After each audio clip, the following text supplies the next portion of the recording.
Hello everyone and welcome back to the Unexplained Diaries. Here on this channel I share real-life encounters with beings from beyond the skies to help you unwind and drift off to sleep. Before we dive in, I would love to hear from you. Leave a comment and let me know where you're tuning in from. Now, find a comfortable spot, relax, and let's begin. Sure, here's the story exactly as requested. Name's Travis Elkins. Grew up around Zanesville, but I moved out to Columbus a while back for work. This happened 2 summers ago when I took a weekend to camp out near Salt Fork. I'd been there a handful of times as a kid with my uncle, so I figured it'd be nice to get away from everything for a couple nights. No phone, no meetings, no concrete, just quiet. I went alone, packed up my little Coleman tent, a cooler, my hiking boots, a couple meals I could heat over the fire, and headed out Friday morning. I got there by late afternoon and hiked about 2 miles off the main trail to a small clearing I remembered from before. Nothing fancy, just a soft patch of ground with some tree cover and a small stream nearby. Real peaceful. The first night was uneventful. I ate, cracked a beer, and sat by the fire watching the trees sway. There was a little rustling in the brush after dark, but that's normal. Raccoons, probably. I slept okay. It was the second night when things got weird. I turned in around 10. Didn't feel tired, just bored, I guess. The woods were dead quiet, more than usual. No bugs chirping, which struck me now that I think about it. Just that kind of stillness that makes your ears feel like they're ringing, even when they're not. Sometime in the middle of the night, I woke up. No idea what time it was at that point. No phone, just my wristwatch. It was pitch dark. No moon, no fire left. My tent was zipped, and nothing felt wrong exactly, just off. That kind of feeling where your body wakes up before your mind knows why. I lay there for a minute, listening. I didn't hear anything, not the stream, not a single branch creaking, just dead silence. That's when I noticed my watch. I keep it strapped on while I sleep, face inward. I rolled over to look at it, clicked the button to light it up. 2:38 a.m. I rolled back over, figuring maybe I just had a weird dream or something. But then I realized the zipper on my tent door wasn't where I left it. I always zip it all the way to the bottom corner when I close up for the night, so there's no draft. But now it was up along the side, maybe a quarter open. I sat up real slow, shined my little headlamp toward the zipper. Nothing. I didn't hear anything still. Just the kind of quiet that starts to press on your chest after a while. I opened the flap and looked outside. Everything, and I mean everything, from my sight was outside the tent. My pack, boots, flashlight, cooler, cooking pot, folding chair, even the damn trash bag. All laid out in a perfect grid, maybe 4 feet between each item, just sitting there on the ground like someone had inventoried them. My sleeping bag and pillow were the only things still inside with me. I stood there in the doorway, light swinging back and forth between each object. There were no footprints in the dirt, no drag marks. The ground was soft enough that I should have seen something. Raccoon prints, boot treads, something. But it was just smooth, pressed down grass and a few scattered pine needles. At first, I thought maybe I'd gotten up during the night and done it myself, sleepwalking, but I've never done anything like that before. Plus, the layout was each thing set parallel, facing the same direction. My socks were folded and set beside my boots. The lid of the cooler was propped open with a stick, like it was being displayed. I circled the site, still no noise from the woods, no breeze. Even the stream sounded like it had stopped. Then I checked my watch again, 2:49. I remember that clearly because the light didn't work at first, like the battery had died, but then it flicked on again. 11 minutes had passed since I first woke up. But I didn't feel like I'd done anything for those 11 minutes. I checked the zipper, looked out, scanned the site, and walked maybe 2 circles. That couldn't have taken more than 2 or 3 minutes. I know time feels weird in the dark, but I swear I lost something there. I packed up right then. Didn't even bother trying to make sense of it. Stuffed everything back into the pack. Shoved loose items in wherever they'd fit. I left the trash bag tied to a branch. Figured I'd come back later, but I never did. I hiked out with my flashlight on full beam. Took the trail back to the car with the light bouncing all over, not even caring if I made noise. Didn't pass anyone, didn't hear a single sound. Not an owl, not a twig snap. Made it back to the car a little after 4. Sat in the driver's seat for a while with the door locked, staring at the woods. I checked the watch again. Still ticking, still lit up fine, said 4:12. But here's the weirdest part. Later that morning, I emptied my backpack on the kitchen floor back in Columbus, and at the very bottom, buried under my spare shirt and trail mix bag, was a pine cone. A big, fat, green pine cone, still sticky with sap. I don't remember picking one up. I definitely didn't pack one. But there it was, sitting dead center like it had been placed there carefully. None of my stuff was missing. But the folding knife I'd brought, the one I'd set next to my chair when I went to sleep, was completely clean, like factory clean. No grime, no fingerprints. Even the little bit of sap that had been stuck near the hinge was gone. I'd used it the night before to cut open a package of jerky, and I remember thinking I needed to clean it later. But it was spotless, shiny. I still don't have a clue what happened that night. I didn't tell anybody about it for months, not even my cousin who camps with his kids out there all the time. I kept thinking maybe I'd find a logical answer, like maybe I had sleepwalked or a prankster came through, but nothing fits. There were no animal tracks, no signs of another person. The gear was arranged too carefully to be random, and that weird, quiet, heavy air, it didn't feel natural. I haven't been back to Salt Fork since. I still camp sometimes, but only at state sites with neighbors. And I check my watch every few hours, even if I'm not awake, just in case.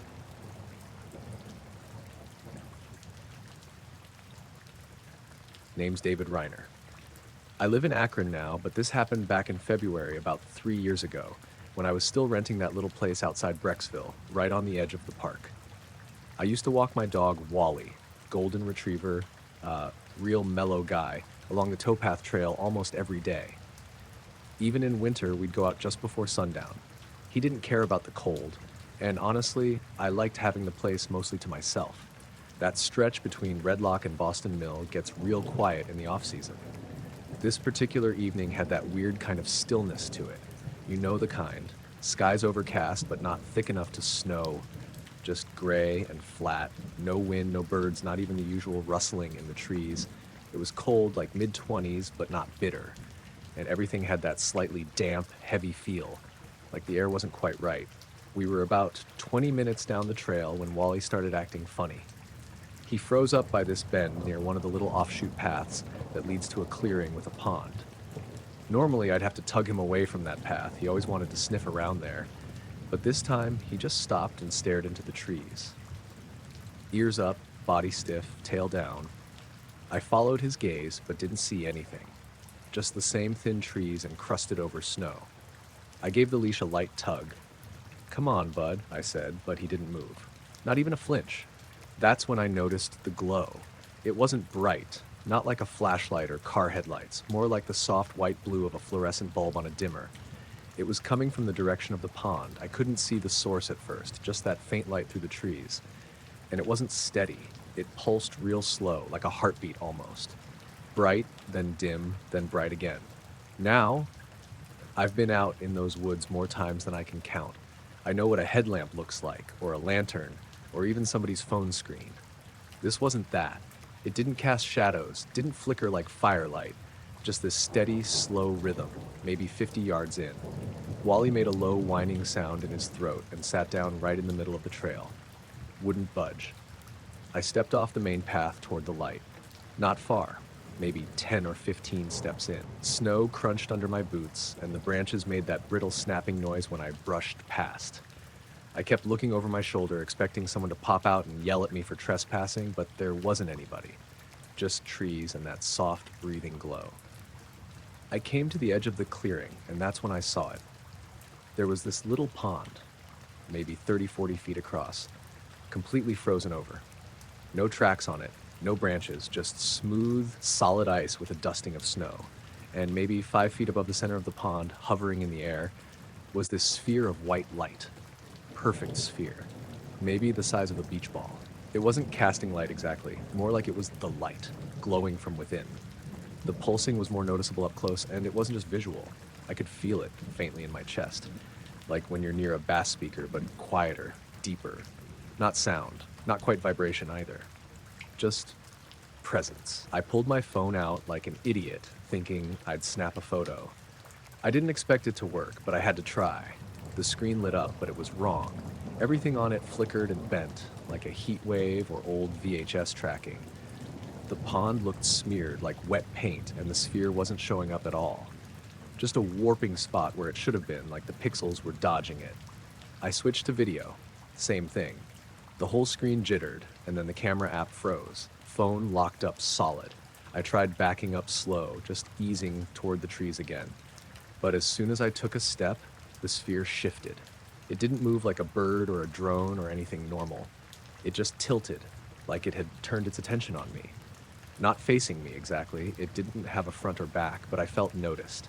Like when you're at a party and suddenly realize someone's staring at you from across the room.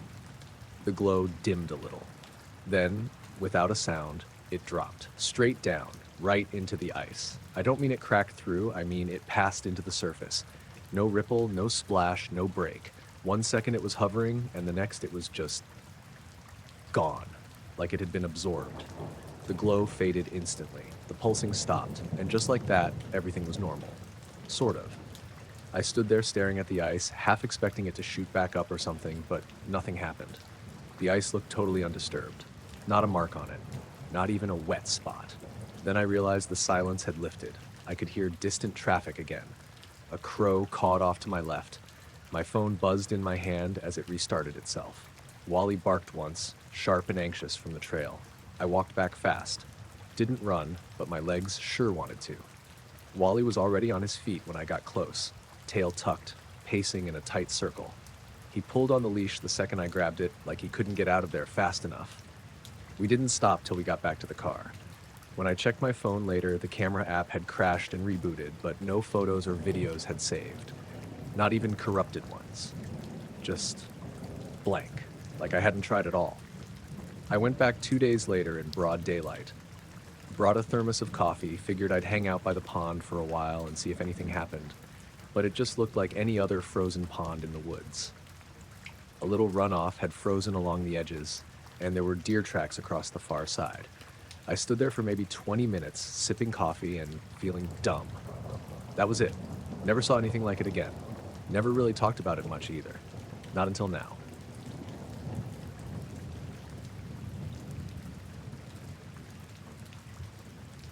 I don't know how to explain what I saw that night, but I'm still thinking about it, even weeks later. I'm Tom Reynolds, and I've been farming out here near Delaware, Ohio for most of my life. The farm's been in the family for 3 generations now. It's nothing fancy, just a couple hundred acres of corn and soybeans, the usual Midwest stuff. Quiet place, especially once the sun goes down. This all started right after the first big snow last December. I was out doing my usual morning rounds, checking fences, making sure the equipment was good, and that's when I noticed something weird in one of the cornfields I hadn't gotten around to harvesting yet. One row, maybe 50 feet long, had all its stalks bent sharply at about a 90-degree angle, right in the middle of the stalks, like someone took each stalk and folded it over. The weirdest part? The plants weren't broken or snapped, not even cracked, just bent perfectly. I mean, this wasn't your usual snow or wind damage, and it didn't look like deer or raccoon damage either. Usually, if something steps on a cornfield, you see broken stalks or crushed plants.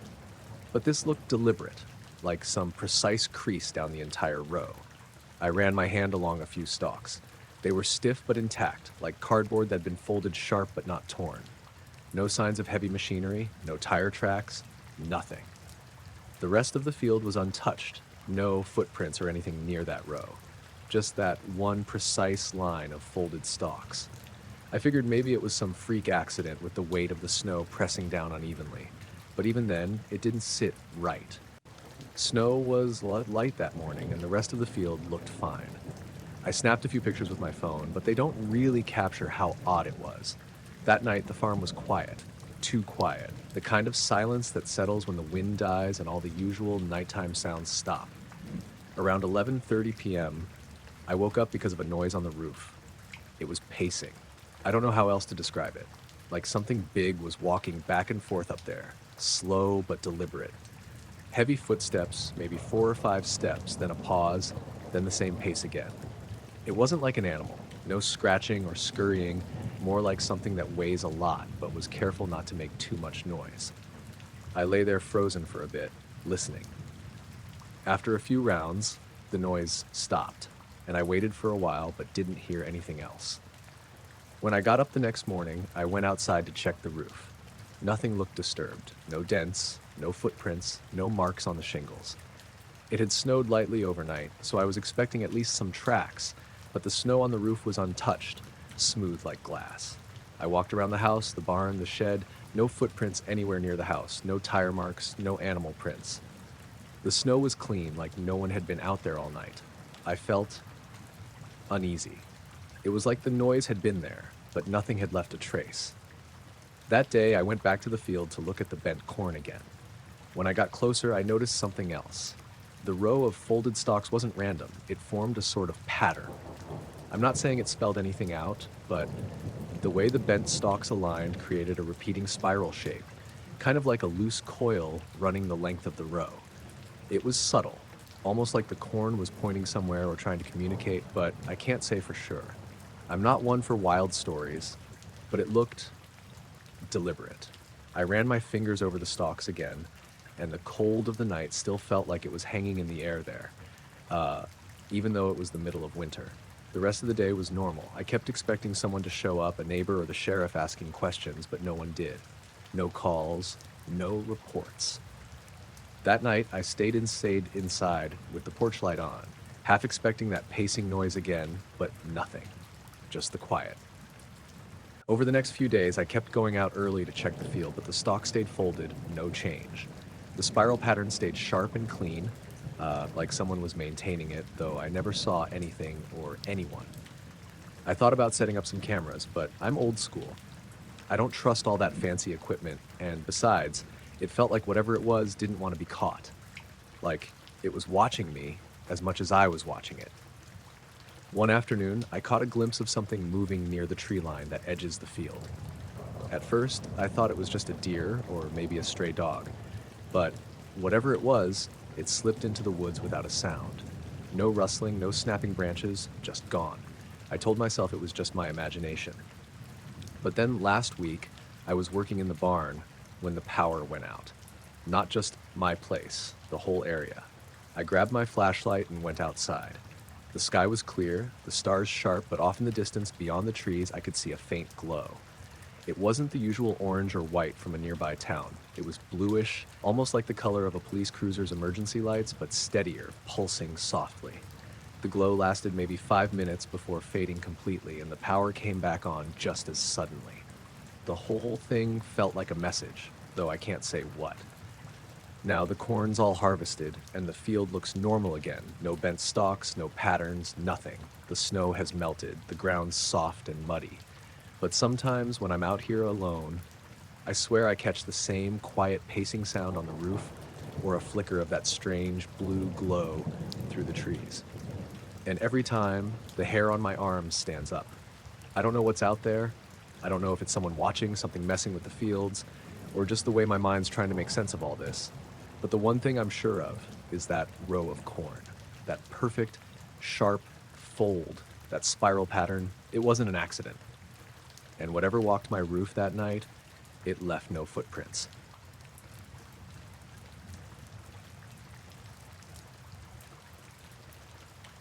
You don't expect much to happen on a Thursday night at the Springfield Community Baseball Field. It's not a big stadium or anything, just the usual setup with 4 poles holding the floodlights, a worn-out chain-link fence, and a cracked asphalt parking lot that smells like old popcorn and fresh-cut grass. I've been coming here since I was a kid, and honestly, most nights it's just crickets, the occasional late jogger or some group of teenagers messing around. That night, though, everything felt off right from the start. I'm Mark Dutton, by the way, and I live just a few blocks from the field, so I usually come here to clear my head after work. It's quiet, and there's not much to worry about. I got there around 10:15 p.m. It was chilly for late July. Ohio summers get humid, but that night the air was strangely still, like someone hit pause on everything. There were a handful of teens sitting on the bleachers. They were tossing a baseball back and forth, laughing, but it wasn't the usual loud, easygoing noise you hear. They were quieter, watching the sky more than the game. I figured maybe someone spotted a satellite or something, so I looked up too. That's when I saw it. Hovering right above the tallest floodlight pole was this weird shape. I don't even know how to describe it right. It wasn't like any airplane or drone I'd ever seen. It was a dark shape, almost a silhouette, but it didn't have clear edges. More like a shadow hanging in the air with this faint, almost oily shimmer around it, like heat haze, but colder, if that makes any sense. No blinking lights, no sound, nothing that should be there at all. The teens noticed it too. One of them, kid named Joey, I think, pointed at it, eyes wide. "Hey, what the hell is that?" We all stayed quiet, just watching. The ball got dropped, and no one said a word. Then, after a minute or so, one of the kids, a girl named Casey, picked up a rock from the dirt near the fence and threw it straight at the thing. Like, it was almost a reflex, but braver, or maybe just dumb. The rock didn't hit anything, it just kind of disappeared as it flew through the shape. And then, the whole thing vanished. Just like that. No sound, no flash, no trick of the light. 1 second it was there, the next it was gone. But that's not the worst part. Right after it disappeared, every single floodlight on the field exploded at once. Not just flickering or going out, full-on explosions. The lights blew out with this loud pop and sparks flying everywhere. The glass shattered and fell like rain, and the whole field went pitch dark.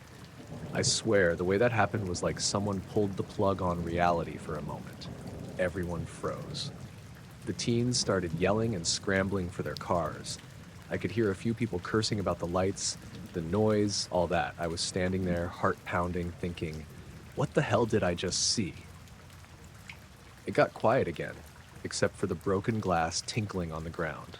I walked over to the fence, looking up at the empty sky where the thing had been hovering. The stars looked normal, but I felt like something was missing. Like the night had a gap, a blank spot in the usual hum of sounds and smells. A couple of the teens hung back, eyes glued to the dark tree line beyond the parking lot. Joey kept saying, "Did you see that? That thing was real. It just vanished." I nodded, but didn't say anything. I wasn't sure if I wanted to admit I was freaked out or not. We stood there for a few minutes, the only light coming from the street lamps down the road. Then out of nowhere, my phone buzzed in my pocket. I pulled it out, but it wasn't my usual notifications. The screen was weird, all staticky, like it was having trouble pulling a signal. The time jumped back and forth, flickering between 10:18 and 9:42 for a good 20 seconds before settling at 10:19. I showed the others. They all looked confused. Casey said her phone had been acting weird too, like it lost service for a bit and then popped back on. I'm not sure how long we stood there after that, but the feeling of being watched started to creep up on me. Like someone or something was standing just beyond the trees, staring. I glanced over my shoulder a few times but never saw a thing. The weird thing about that place is how open it is. There's nowhere to hide behind the field except the woods on the edges. You can see the road and some houses a ways off. But that night, the woods felt like a wall of silence. No rustling leaves, no animals, just stillness. After a while, I told the kids to get going before someone called the cops about the lights or something. We said our goodbyes, but none of us looked away from the dark tree line. When I got home, I tried calling my wife, but the call wouldn't connect. The phone showed no service, which was odd since I usually get a full bar right there. I checked all the windows and doors, made sure the house was locked, but the unease stuck around. I couldn't sleep that night. Every creak in the house, every flicker of streetlights outside, felt like a sign something was watching. The next morning, the field was a mess. The exploded lights had left scorch marks on the poles and glass everywhere. The town crews showed up and started repairs, but the story about what happened spread fast. No one knew what the hovering shape was. Some said it was a drone, others joked about government experiments, but no one could explain the silence it came with, or how it just disappeared when hit by a rock. Since then, I've gone back to the field a few times, but it never felt quite right. The place is the same, sure, grass, dirt, fences, but when I'm there, I can't shake the feeling I'm not alone. Sometimes when I'm driving home at night, I catch a flicker in the sky, just out of the corner of my eye, A shadow that doesn't belong, hanging just a little too still. I can't say what that was or why it came to Springfield that night. I only know that the baseball field lights blew out exactly the moment it vanished. And after that, my phone's clock went all screwy for a bit. And whatever that thing was, it didn't want us throwing rocks at it.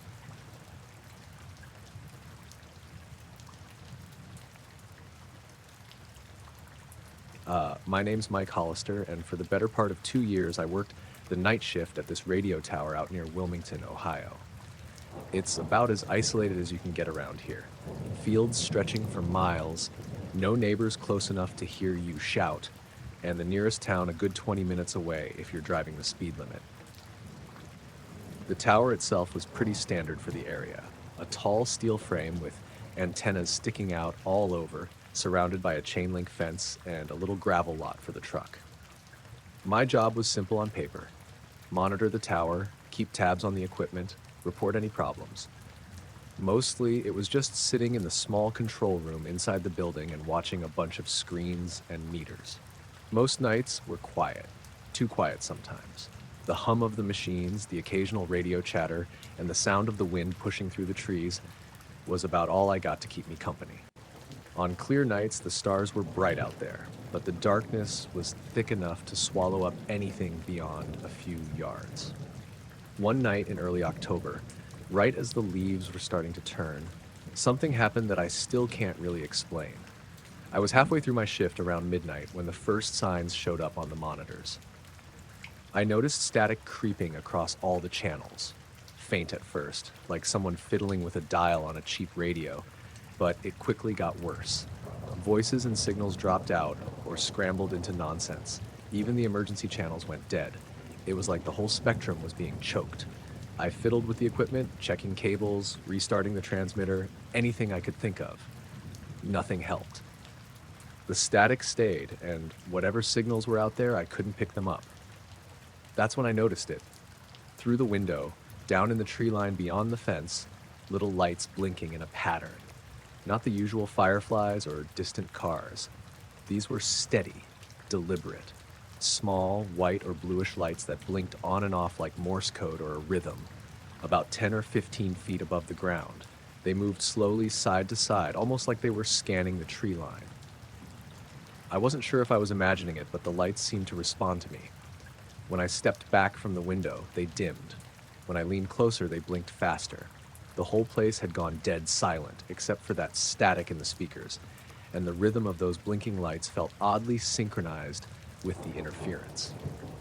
I grabbed my jacket and decided to step outside. The air was cool and crisp, and the gravel crunched under my boots as I walked to the gate. The tower's floodlights lit the immediate area, but beyond that, the trees were an unbroken wall of black. I called out a few times, half expecting maybe some other late-night worker or local to be messing around. No answer. The lights were still there, blinking in the same slow pattern just beyond the tree line.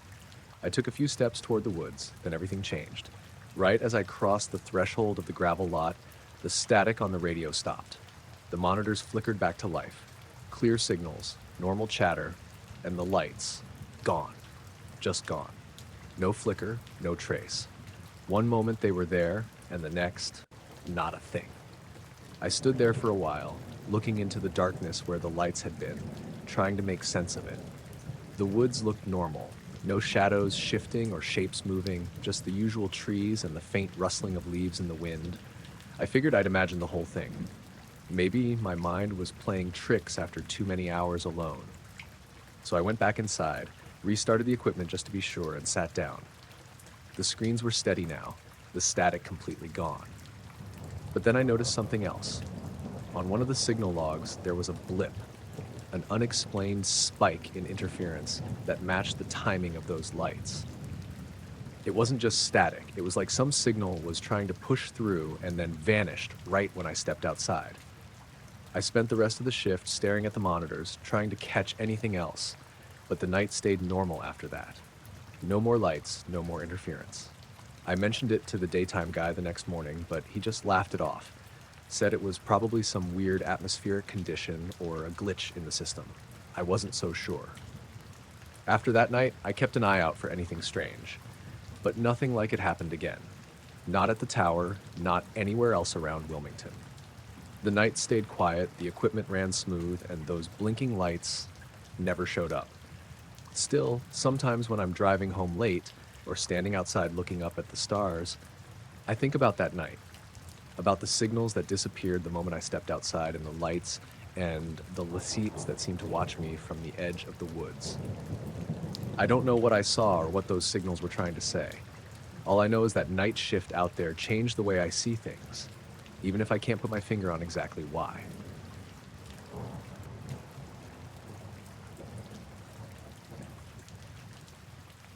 I was out on the Ohio River near Cincinnati just past dusk when I noticed something weird that's been bugging me ever since. I'm Mike Turner, by the way, a regular guy who spends a lot of time fishing around the river. Been doing it for years, mostly at spots I know well. That night, I was near the California neighborhood, right where the water gets a little slower and darker under those old bridges.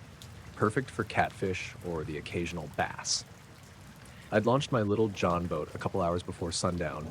Nothing special, just me, my gear, and a couple of beers stashed in a cooler. The river was calm, the sky mostly clear with a few clouds hanging low, and the usual sounds of the city drifting from downtown. I had my rod set up on the side, and I was just relaxing, waiting for a bite. Then, out of the corner of my eye, I caught something strange on the water. At first, I thought it was just reflections from one of the barges that sometimes float by at night. But these lights didn't match any boat lights I'd ever seen. They were faint, kind of bluish and greenish, almost like old fishing lures glowing beneath the surface. The odd part was the way they moved. Instead of drifting like a boat or floating debris, the lights seemed to shift slowly, like they were part of some shape that was twisting just under the water. It wasn't a solid shape, more like a ripple of light that changed patterns, but stayed roughly in the same spot, maybe 20 feet from the boat. I pulled out my flashlight and aimed it at the spot where the lights were. As soon as the beam hit the water, the lights vanished like someone flipped a switch. I thought maybe it was some kind of underwater reflection, so I flicked the light on and off a couple times, but each time, again, the lights came back when the beam moved away, only to disappear again when I shined it directly at them. I checked around for other boats, but there was nothing. No sounds, no running engines, no flashing red or green navigation lights. The usual river traffic had slowed down, probably because it was getting late. Even the barges seemed to have stopped moving by then. Just me and the river. I started feeling a little uneasy, not gonna lie. The river's always had its mysteries, but I've never seen anything like this. I wanted to get a better look, so I grabbed the small net we keep in the boat and dipped it into the water near where the lights showed up. No splash, no resistance, just normal river water. That's when I noticed the water temperature felt off. Not cold like usual at night, but kind of warmer in that exact spot. I mean, the river is wide and deep, so small warm patches aren't unheard of, but it felt strange, like something was shifting under the surface, but I couldn't see any movement or hear anything. I put the flashlight down and just sat there for a while, watching.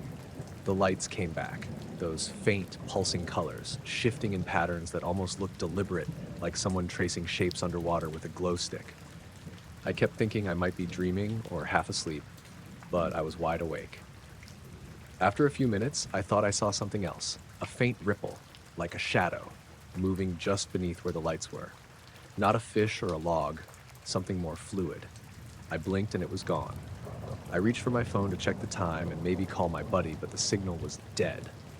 Typical around there late at night.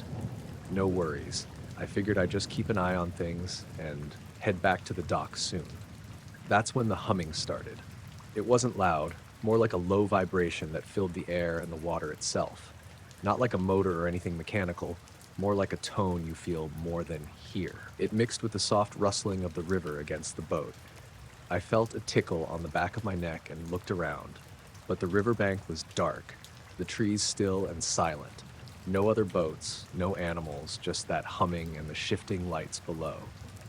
I tried to shake off the feeling and decided to reel in and get ready to head back. As I started moving the boat, the lights vanished completely as if someone pulled them under or turned them off. The humming faded with them. I glanced back once more before I cut the engine.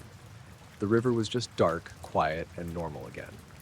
On the ride home, my radio kept cutting out, static and faint voices I couldn't make sense of, like snippets of a conversation far away, but no stations were supposed to be on at that time.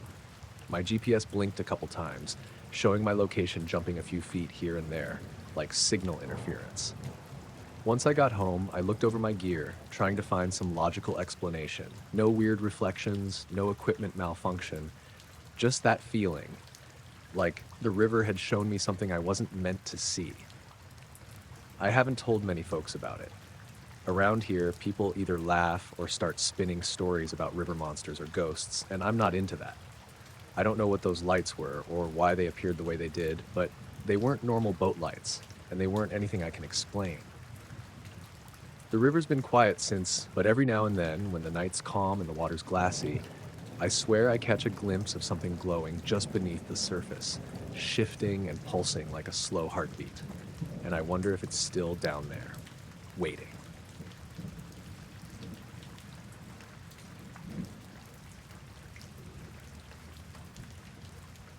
I was driving my usual route through Ohio, hauling a load from Indianapolis up toward Cleveland. I'm Mike Dalton, been trucking for over a decade now, mostly the Midwest run, so I know these highways like the back of my hand. I was on I-75 northbound, somewhere near Finlay, around 11:30 at night. Nothing out of the ordinary, just the hum of the engine and the road lights streaking past. I was running a little late, but nothing too crazy. That stretch near Finlay has always been kind of quiet at night, not a lot of traffic, but it's usually easy to keep pace with the few cars that are out there. This time, though, something was off. About halfway through the county, just past the exit for Ohio 12, the air suddenly got heavy and thick. I mean, thick, like you couldn't see your own hand in front of your face, thick. A fog rolled in out of nowhere, dense and silent. At first, I thought maybe it was just some local patch of fog. I hit the wipers, but they didn't help. There was nothing to wipe, just this solid white that swallowed everything. The headlights barely reached beyond the front bumper. I slowed way down, tapping the brakes lightly, eyes peeled for whatever might pop out. Then I glanced down at the GPS.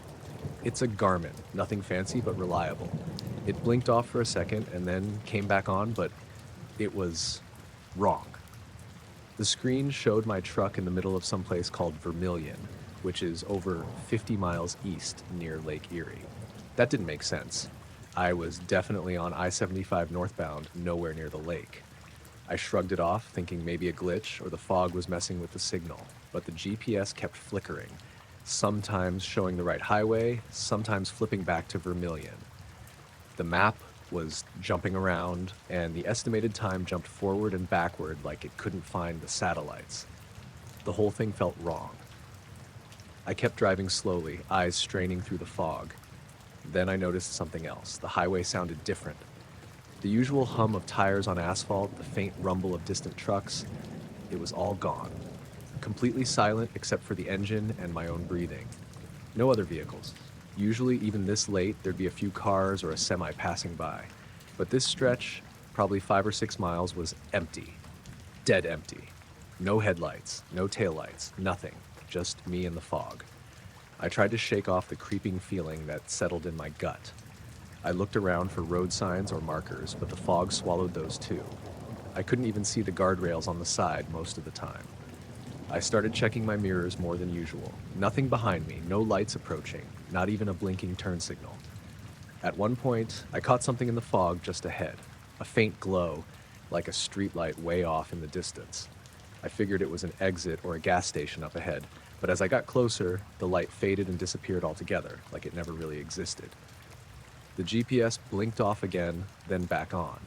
This time it showed my truck stopped at a rest area miles back near Lima.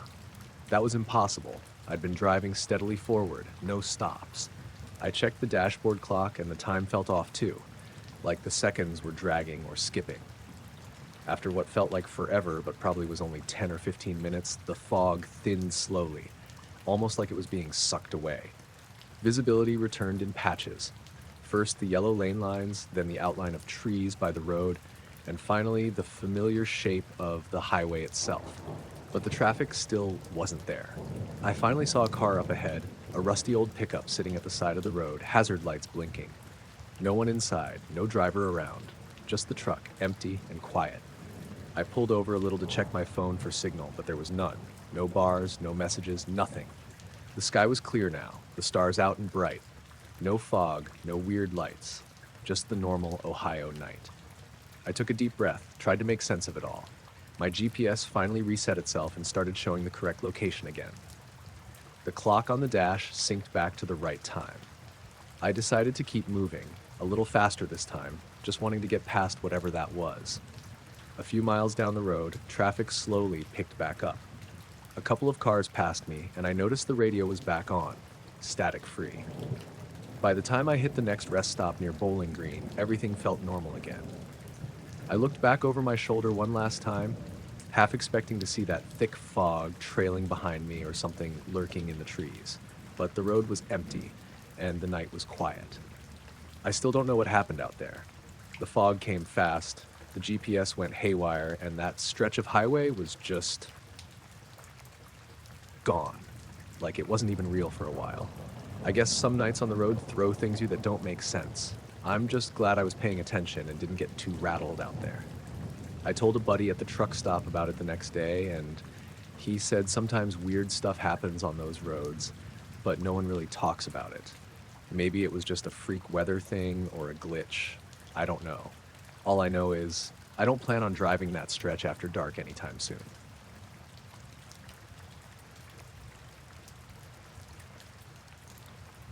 The first time I noticed those dead circles was just after my morning patrol at Cedar Creek State Park. I was walking down a trail near the southern edge of the park, right where the woods start to thin out into those open grassy patches. It was early June, so everything was green and thick, except for these spots. They caught my eye because they were weirdly perfect, like someone had taken a cookie cutter to the earth, circular, about the size of a campfire ring, and dead. The grass and small plants inside were completely withered, brown and dry, like a tiny patch of drought hid just there. But around them, everything was healthy, even lush. I circled the biggest one a couple times, poking at the soil with a stick. It was dry but firm, not like scorched or burned, just dead. The smaller plants nearby didn't seem affected. No smell either, nothing like you'd expect with decay or burning. Just quiet, like the earth had been starved of something. I figured maybe some kind of chemical spill or maybe a sick tree root underground, so I made a note to report it. But when I told the other rangers, none of them had seen anything like it. They thought I was maybe seeing things or had stepped in some old campfire ash. I went back a few times over the next week, and more circles showed up, always perfectly round, spaced out in a rough grid, maybe 10 or 15 feet apart. That's when it started getting weird. One night, I was out making a late rounds drive through the park, trying to get a feel for the place after dark. The park gets quiet at night, and usually I'm the only one around for miles. I pulled over near those dead patches, just watching. At first, I thought my eyes were playing tricks, but the biggest circle, the one I'd poked with the stick, started glowing faintly. Not a bright light, more like a pulse, like the whole patch was breathing softly, glowing just enough to make out the edges in the dark. I blinked, rubbed my eyes, but the glow stayed. It wasn't a steady light, but a slow, pulsing rhythm, almost hypnotic. Nothing else around it moved, and the woods were still. No crickets or frogs, just that soft pulse of light from the dead grass. I pulled out my phone to get a picture, but the light didn't show up on the screen, just the dead circle looking flat and brown like usual. I thought maybe the camera was just bad in the dark. I stayed there for a while, watching the pulse, but didn't hear or see anything else. No footsteps, no voices, no cars. The next day, I talked to some hikers and campers, asking if anyone had noticed anything strange in that part of the park. No one had. No weird lights, no strange smells, no sounds, just the usual wildlife and the usual folks out fishing or walking dogs. That night, I went back out, this time with a flashlight and a buddy from the park office. We watched the circles again. Sure enough, the biggest one pulsed faintly, the others didn't do much. My friend didn't see the glow at first and thought I was messing with him, but after a few minutes, he got quiet, staring hard. We stood there for maybe 20 minutes, listening. It was dead silent except for the occasional rustle of leaves far away. Then, out of nowhere, this low humming sound started. Not like a truck or a plane, more like a distant motor or a vibration deep in the ground. It wasn't loud, just enough to feel it in your chest and hear it faintly. We looked at each other, both trying to figure out if it was coming from the forest or the ground beneath us. It lasted maybe a minute, then stopped. My friend joked that maybe the park was haunted by a giant mechanical mole, but neither of us really laughed. Something about it felt off. After that night, I started keeping an eye on the area more. The dead circles didn't change much during the day, but every time I went out after dark, the pulse came back. Always the same slow rhythm, and sometimes that low humming sound would creep in, usually just for a minute or two. One night, I almost swore I saw movement near the edge of the woods, just a shadow slipping behind a tree. I called out, but there was no answer. The pulse kept going. I thought about chasing after it, but something held me back. It was like the whole place was watching, and I didn't want to be the one who walked deeper into whatever that was. Back at the ranger station, I asked around, hoping someone else might have noticed something, but it was just me. And the records didn't show any similar reports. Not in the last 10 years. No fires, no chemical spills, no wildlife die-offs, just these weird dead circles and the pulsing light no one else saw. I told my wife about it once. She smiled, said it sounded like one of those stories people make up to scare hikers, but she humored me. Still, she told me not to get too worked up over it. I'm not sure what to make of it. I don't think it's animals or human pranksters, and it's definitely not natural, not with how the patches look and act. But it's not like I've seen some glowing spaceship or weird creature either. Just this quiet, eerie thing in the woods, pulsing in the dark, like a heartbeat you can't quite hear but know is there. I keep watching, hoping for an answer, or maybe just a sign that I'm not losing my mind. For now, those dead circles stay, and the pulse keeps coming back as steady and strange as ever.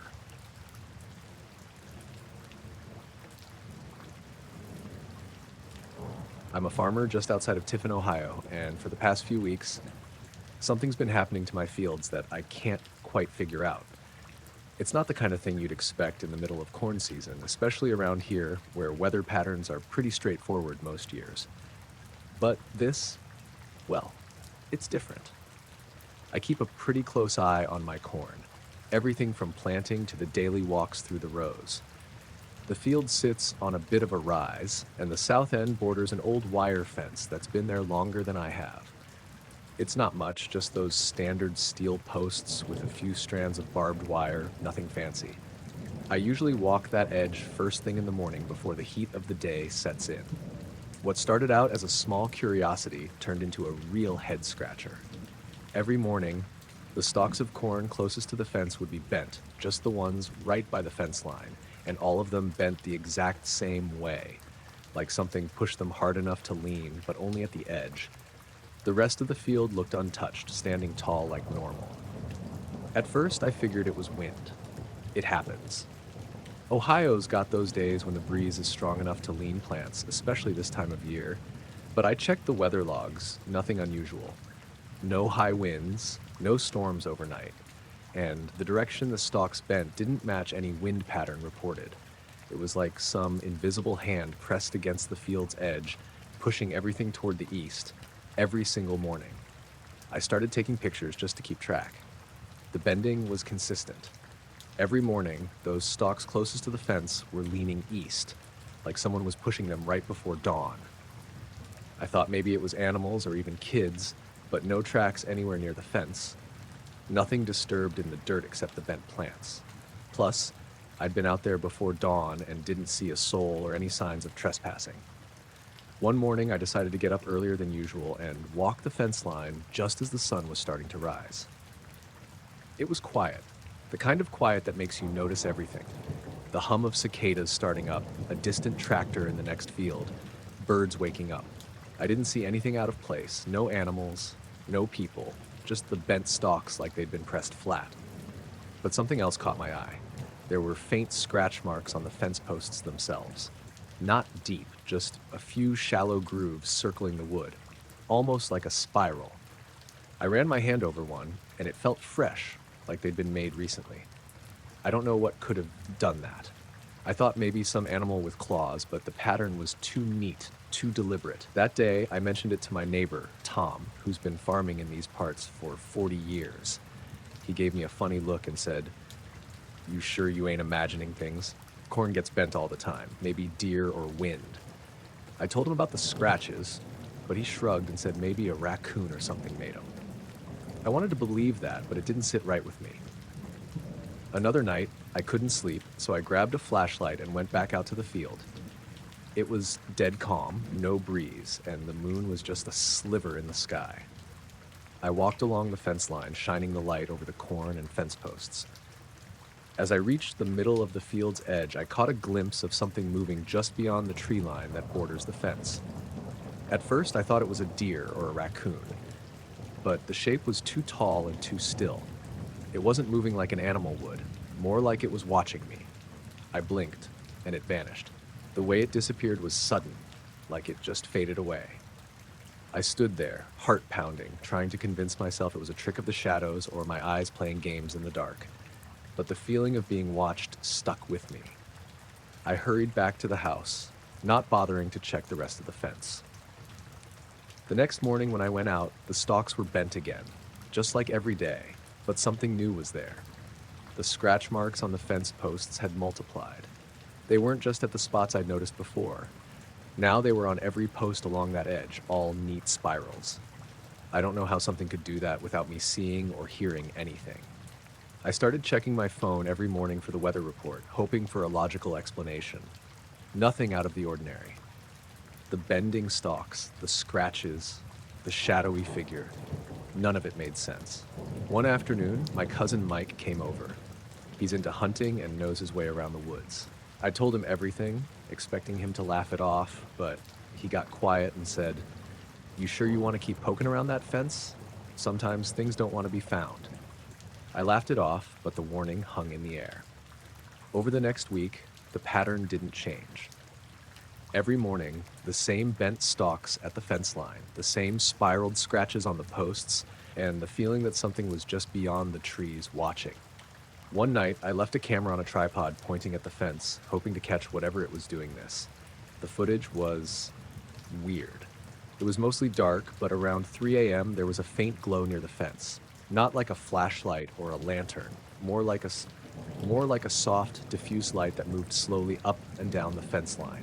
The light didn't have a source I could identify. No shadows from a person or animal. What got me was this quiet, barely audible hum on the audio track.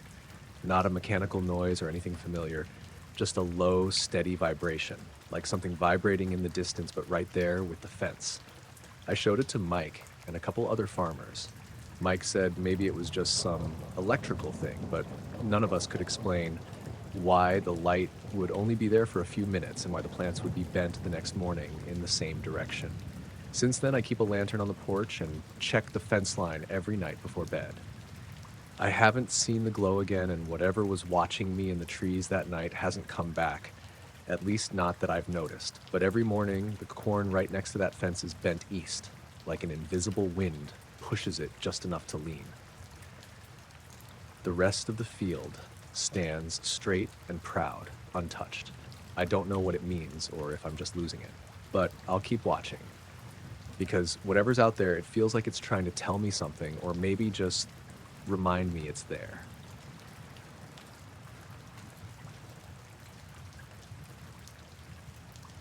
Me and a couple buddies, Ryan and Jeff, we were out by Indian Lake one Saturday night last summer. We'd been cooped up all week, work, family stuff, whatever. So the plan was just to get away from everything, have a fire, drink some beers, and shoot the breeze under the stars. Nothing fancy, just us and the water. We set up our spot on this little peninsula where the lake narrows near the east side. It's a quiet place, not a big party area or anything, mostly locals who know the lake well. We brought a stack of firewood, some snacks, and a cooler full of drinks. The sky was clear, a little humid, typical Ohio summer night. There was that soft sound of water lapping on the shore and the occasional croak of frogs in the distance. We got the fire going just as the sun dipped below the trees. The flames were warm, crackling, and the three of us were sprawled out in folding chairs, just relaxing and catching up. Ryan was telling this story about his cousin's new boat, and Jeff was messing around with his phone, but mostly we were just soaking it in. After a while, maybe an hour or so, I noticed something weird out over the water. At first, I thought it was just a buoy or maybe some guy with a flashlight messing around, but this thing, it was a bright orb hovering right at the surface, just floating there, maybe 50 yards out from shore. It wasn't like a regular light. It was too steady and smooth, glowing with this almost soft white light that didn't flicker like a flashlight or a lantern. It slowly started rising up from the water, real slow, like it was pulling itself up or being lifted gently. I nudged Ryan and pointed it out. "Hey, check that out," I said. Both of them looked, and yeah, they saw it too.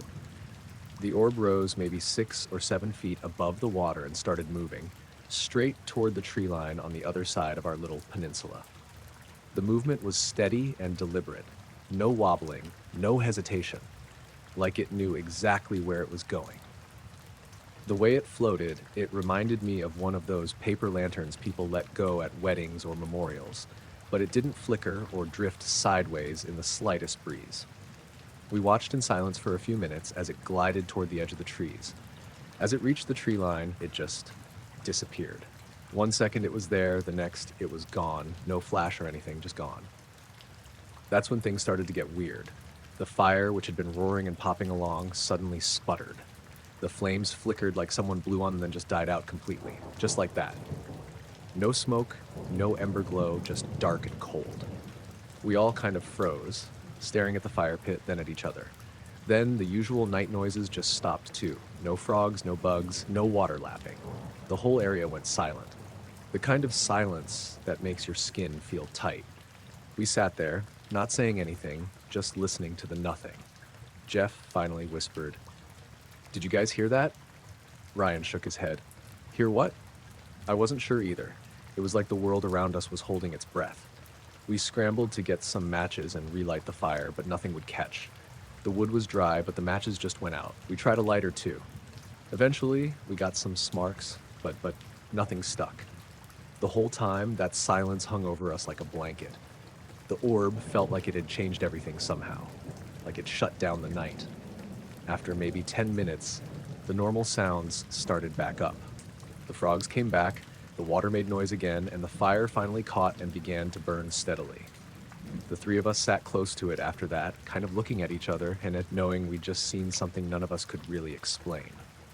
I kept glancing toward the spot where the orb disappeared, but the trees were dark and still. No lights, no movement. We packed up not long after, talking about nothing much, just jokes to break the tension. The drive back to town was quiet. None of us brought the topic up again until the next day when Ryan asked if I'd seen anything strange near the lake before. I said no. It's been months since that night, and I still think about it sometimes, especially when I'm out on the water or driving home late. Nothing like that has happened again. The lake's just a lake. I can't say what that light was or why the fire and everything went silent afterward. It wasn't just a trick of the light. It felt too real for that. I just know it was out there, moving slow and steady, then gone. And for a few minutes, the night stopped.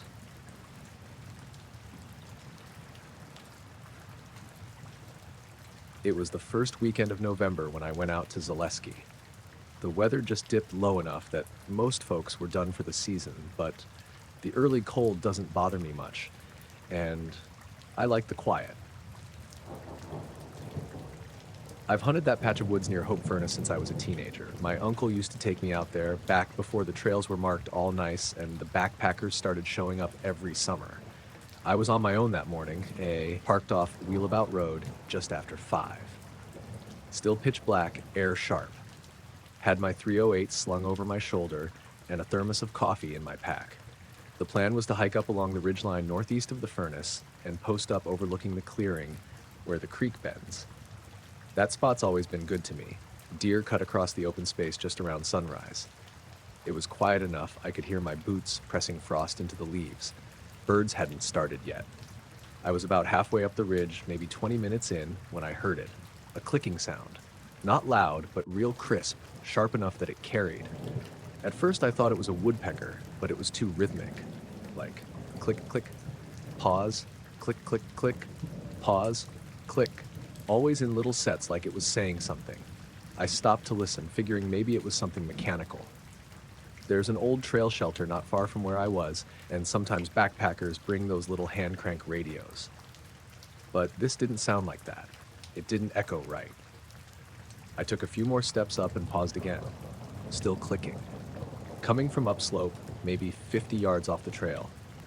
Deep enough into the trees I couldn't see anything, but the sound was steady. I stood there probably a full minute trying to place it. My gut was already telling me something was off. Now I've heard coyotes sound like screaming babies. Barred owls sound like drunks arguing in the dark. The woods make weird noises. But this wasn't natural. It was deliberate, measured, like someone tapping metal on metal in a pattern they'd practiced. I kept walking, slower now, ears up. Every 20 steps or so I'd stop and listen. The clicking kept pace, always the same tempo, like it was waiting. I had my rifle in my hands now, not raised, but ready. I veered off the trail toward the sound, figuring maybe somebody was out there screwing around, maybe another hunter being an idiot, or maybe someone had gotten lost and was trying to make noise. But there weren't any lights. No lantern glow, no flashlight sweeping, just the click, click, click in the dark. About 5 minutes off trail, I came up over a rise and into a patch of open wood, less underbrush. I could see farther between the trees. That's when the clicking stopped. Just gone. Dead silent. It took me a second to realize how quiet it'd gotten.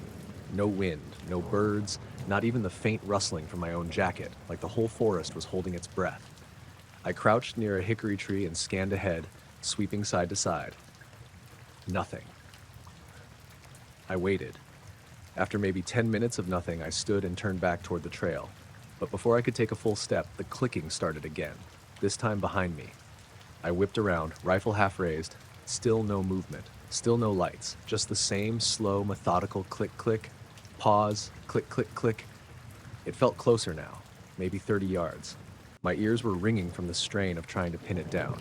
I raised the rifle properly and aimed toward the sound. Nothing visible, just dark trees and cold ground. But the second I shouldered the gun, the clicking stopped. Not faded, not shifted, just stopped like it knew. I stayed like that for a while, just like heart beating so hard it felt like a second pulse in my ears. I lowered the rifle again, just enough to rest it. Waited. Nothing. Then I moved. I didn't run, didn't want to make noise or trip, but I moved fast, back the way I came, eyes flicking behind every trunk, every patch of shadow. I was breathing through my nose, trying to stay quiet, but I could feel panic building in my chest. Back on the trail, I made it another 100 yards downhill before I heard it again. Fainter this time, like it was keeping its distance, just a couple clicks. Then silence. It followed me like that all the way back to the car. Never close. Just near enough I knew it hadn't left. I didn't stop once. Didn't look back. I got to the Jeep just before sunrise and drove straight out of there. I didn't notice until I was halfway back to MacArthur that my watch was off. By 23 minutes. I know that doesn't sound like much, but I check that watch every trip. It's solar powered and damn near never wrong. But it was behind my phone, which I'd left in the Jeep while I was hiking. When I got home and plugged the watch in, it reset on its own, back to the right time like nothing happened. Never done that before or since. I haven't gone back to that spot near the ridge. I still hunt Zaleski sometimes, but I stay near the main trails now, even when I know it means fewer deer. Whatever was out there, it wasn't an animal. It wasn't a person either, or at least not one I'd want to meet in the woods again.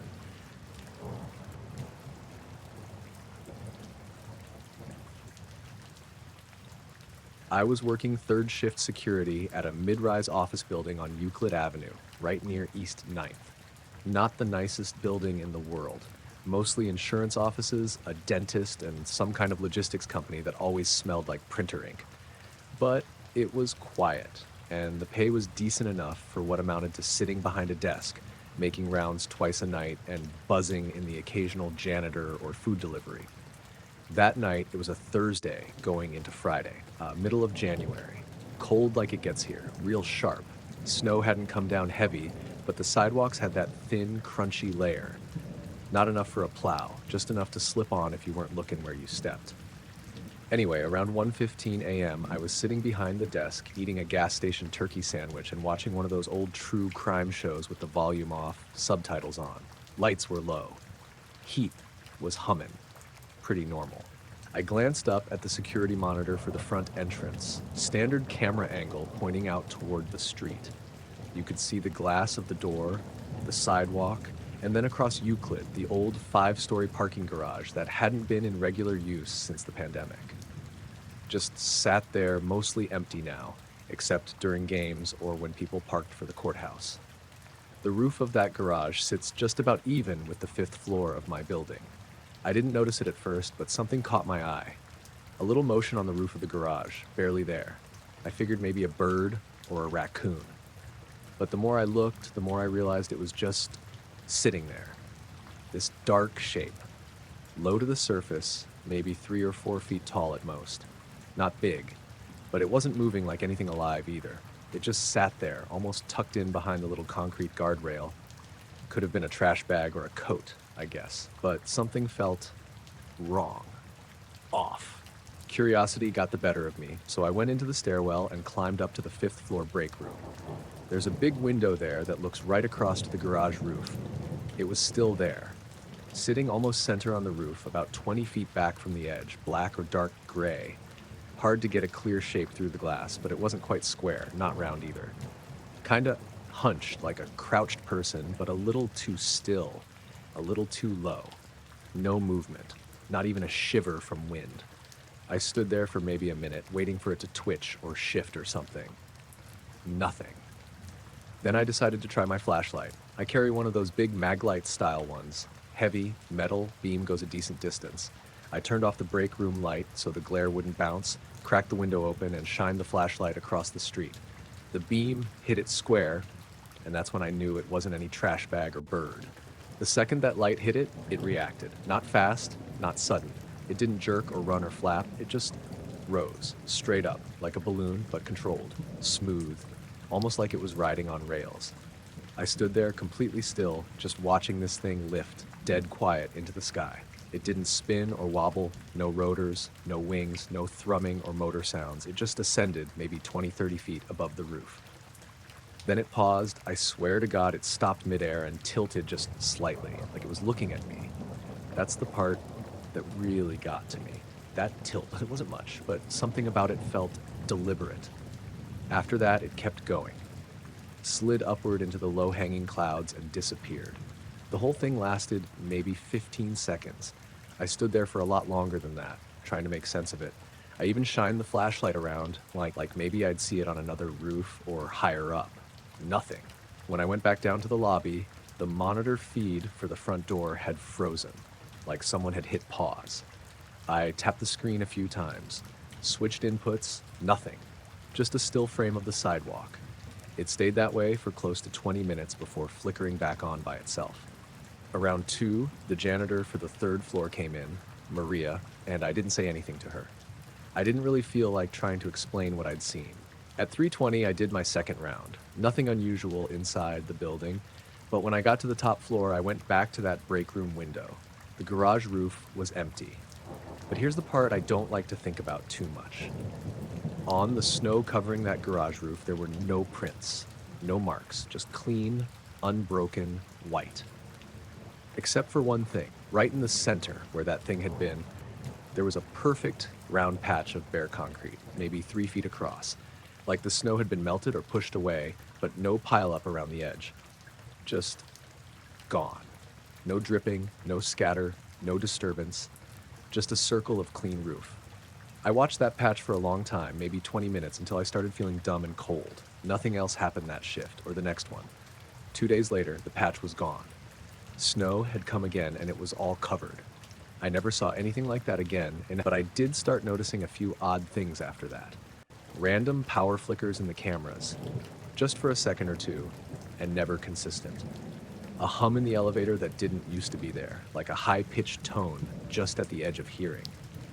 And sometimes, if I'm being honest, I still glance at that rooftop from the break room. Not because I think it's coming back. I don't know what I think. I just can't stop looking.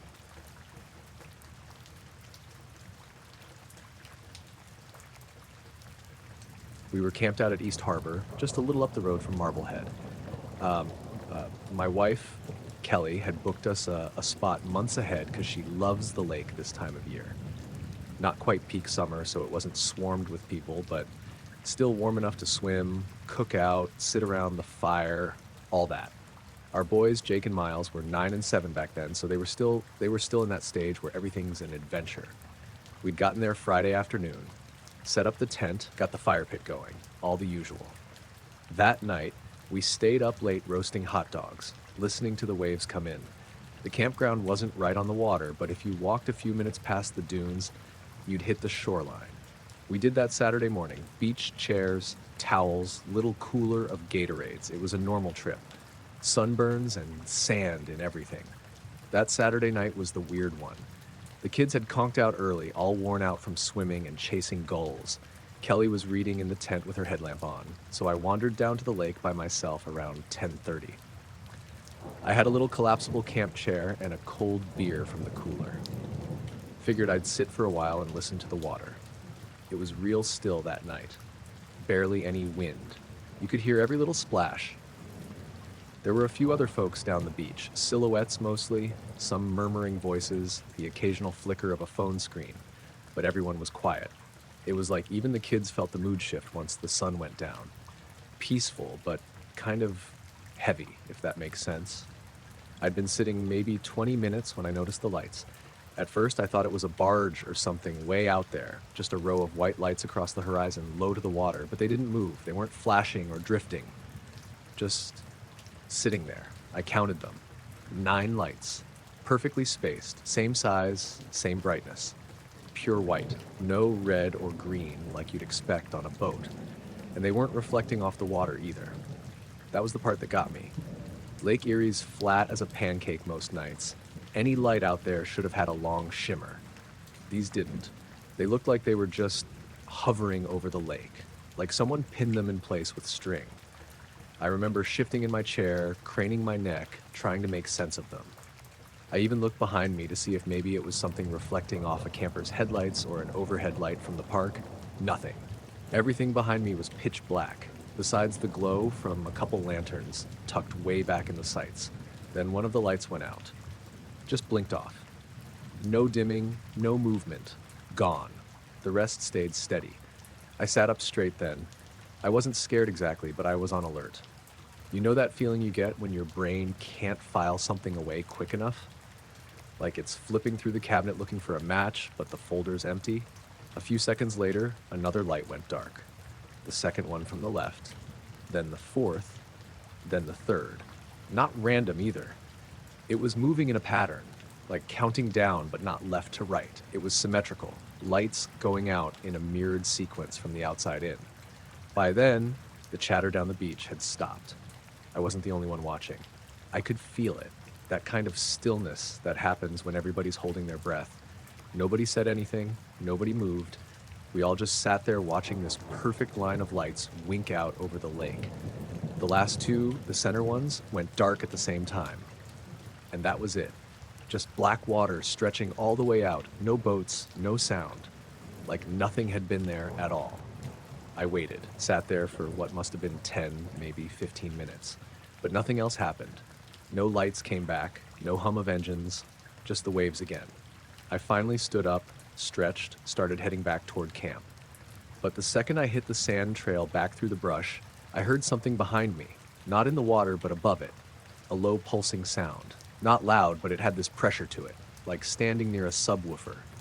I turned, and for a split second, I thought I saw a shape. Not lights, a shape, dark against the darker sky. No edges, no real form I could describe, just something blocking the stars. Then it was gone. When I got back to camp, Kelly was already asleep. I lay there for a long time listening. No more noises, no movement, just crickets and the occasional rustle from another site. The boys were snoring. In the morning, I asked if anyone had seen anything weird out on the water the night before. Kelly said no, she hadn't even left the tent. The kids were too busy shoveling pancakes into their faces to care. But when we went down to the beach after breakfast, I noticed something strange. The sand where I'd been sitting was smooth, like untouched. No chair marks, no footprints, nothing. I know I was there. I remember the dampness under the chair legs, the little pile of bottle caps by my feet, but there was nothing there now. Like I hadn't gone down at all. I kept quiet, didn't say anything, but I stayed close to camp the rest of the day, and that night, I didn't go back down to the lake. Neither did anyone else.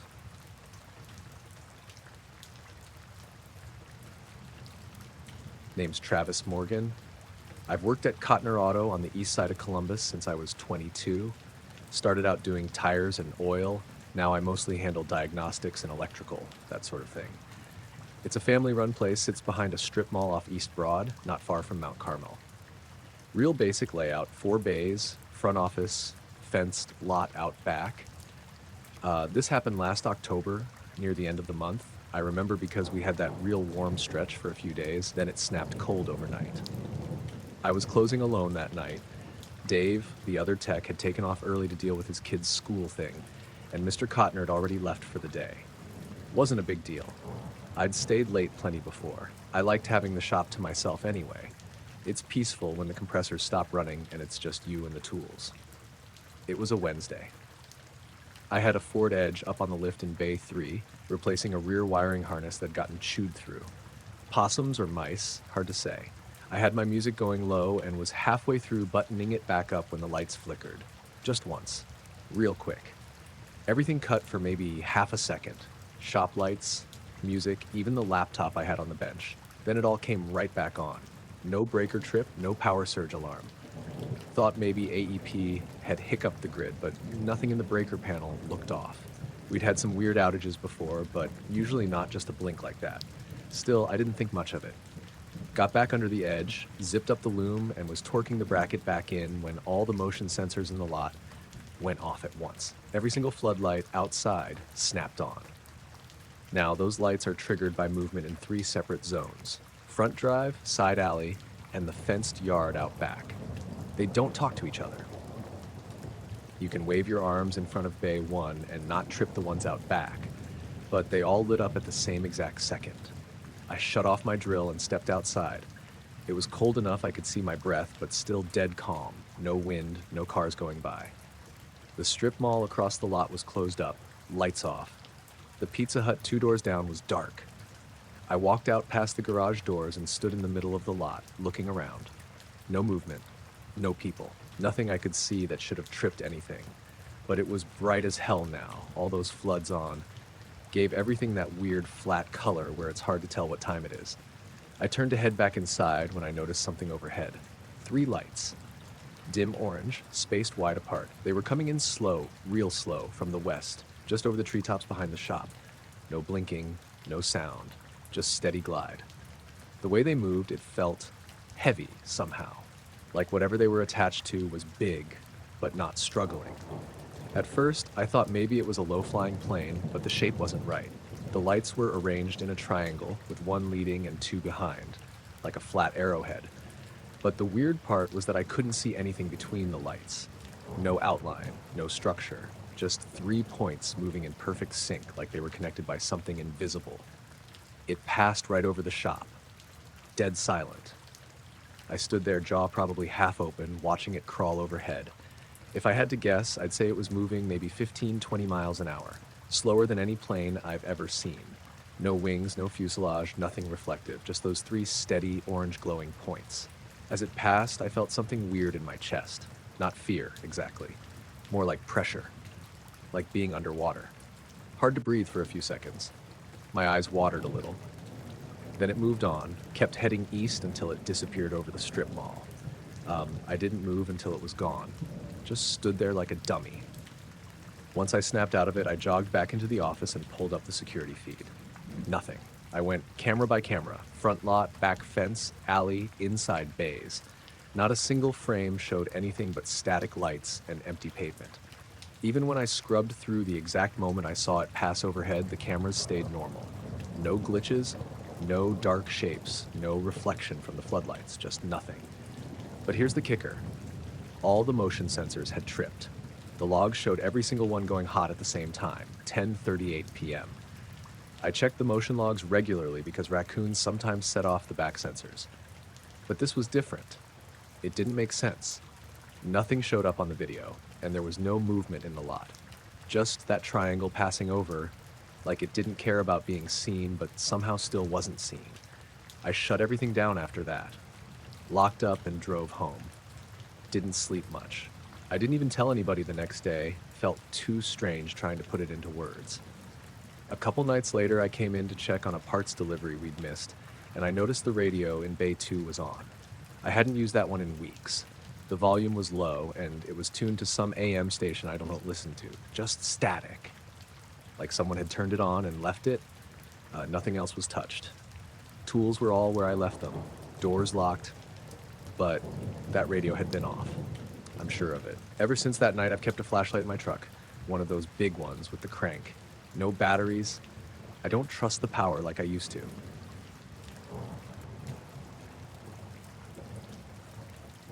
I figured taking my boy fishing on the Scioto River would be a good way to spend a Saturday morning.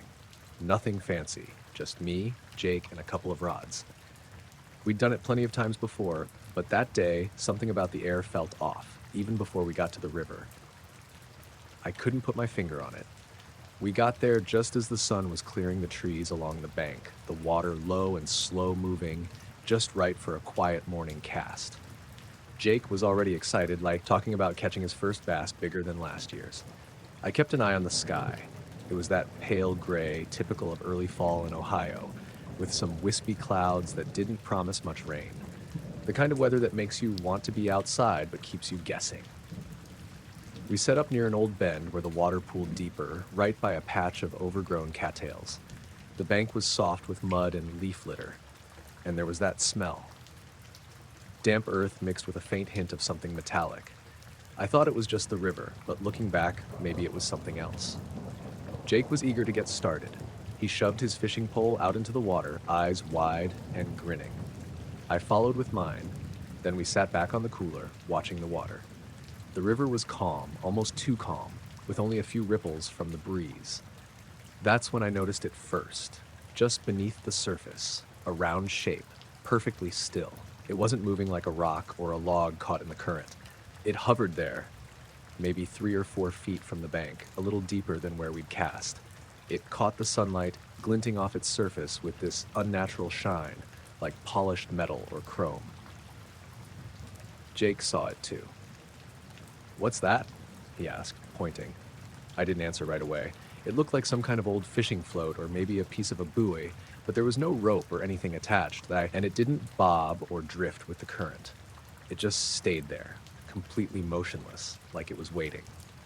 Curious, I grabbed one of the oars from the little rowboat tied up nearby and carefully reached out to poke it.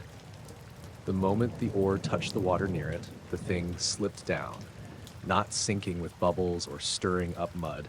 It just vanished deeper into the dark water without a sound or a single ripple. Jake and I just looked at each other. It was weird enough seeing something like that in the river, but the way it disappeared, that's what threw me. Nothing in that river moves like that. We waited, eyes peeled on the spot, but the water was calm again. No sign of it anywhere. I thought maybe it was a trick of the light or my imagination, but Jake kept staring. He looked kind of shaken, like he wanted to believe it was a fish or something, but couldn't. We tried fishing again, but I couldn't focus, and that strange feeling settled in, like someone was watching us. Every little noise from the trees sounded louder. Every splash or rustle made me jump. About an hour later, I noticed something else. Our phones were dead. I mean, totally blank. I didn't think much of it at first, figured it was just low battery, but Jake's was fully charged that morning. We'd barely used them. Then the river got quiet in a different way. No birds, no bugs, just silence. Even the breeze died down. I looked up toward the treetops and the sky had gone almost completely gray, like the clouds thickened all at once, but without a drop of rain. We sat there, the 3 of us, me, Jake, and that strange quiet, and I swear, the river looked different. Darker, heavier, like it was hiding something just beneath the surface. I thought about calling it a day, but Jake begged to stay a little longer. We'd come this far. After a while, I noticed a flicker in the water where the round thing had been. Just a glint, quick then gone. The water stayed still, like nothing had moved. I reached out with the oar again, slower this time. As soon as I touched the water near that spot, the same thing happened. It slipped away, but this time I caught a glimpse of it moving deeper, deeper, until it disappeared entirely. That's when Jake said he heard something, quiet at first, like a humming or low vibration coming from the woods behind us. I didn't hear anything at first, but then it got louder, this faint drone that didn't sound natural. It wasn't insects or wind, and it wasn't like the highway noise we could sometimes hear faintly in the distance. We packed up quickly after that, feeling this urgent need to leave the place. The humming faded as we moved back toward the parking lot, but my skin was crawling. Back home, I tried to check the photos I'd taken on my phone during the trip just to see if I caught anything unusual. Most were normal. Jake smiling, the river, the trees, but one shot showed the water right where the thing had been. And if you looked close, you could see a faint outline, almost like a shadow, round and smooth beneath the surface. I showed it to Jake, but he said he couldn't see anything.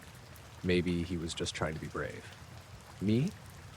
I still stare at it sometimes, wondering what we saw, what slipped away without a sound, and why the river got so quiet afterward. I haven't been back to that spot since, and sometimes when the evening fog rolls in and the river's calm, I swear I can hear that low humming again, like something waiting just beneath the water.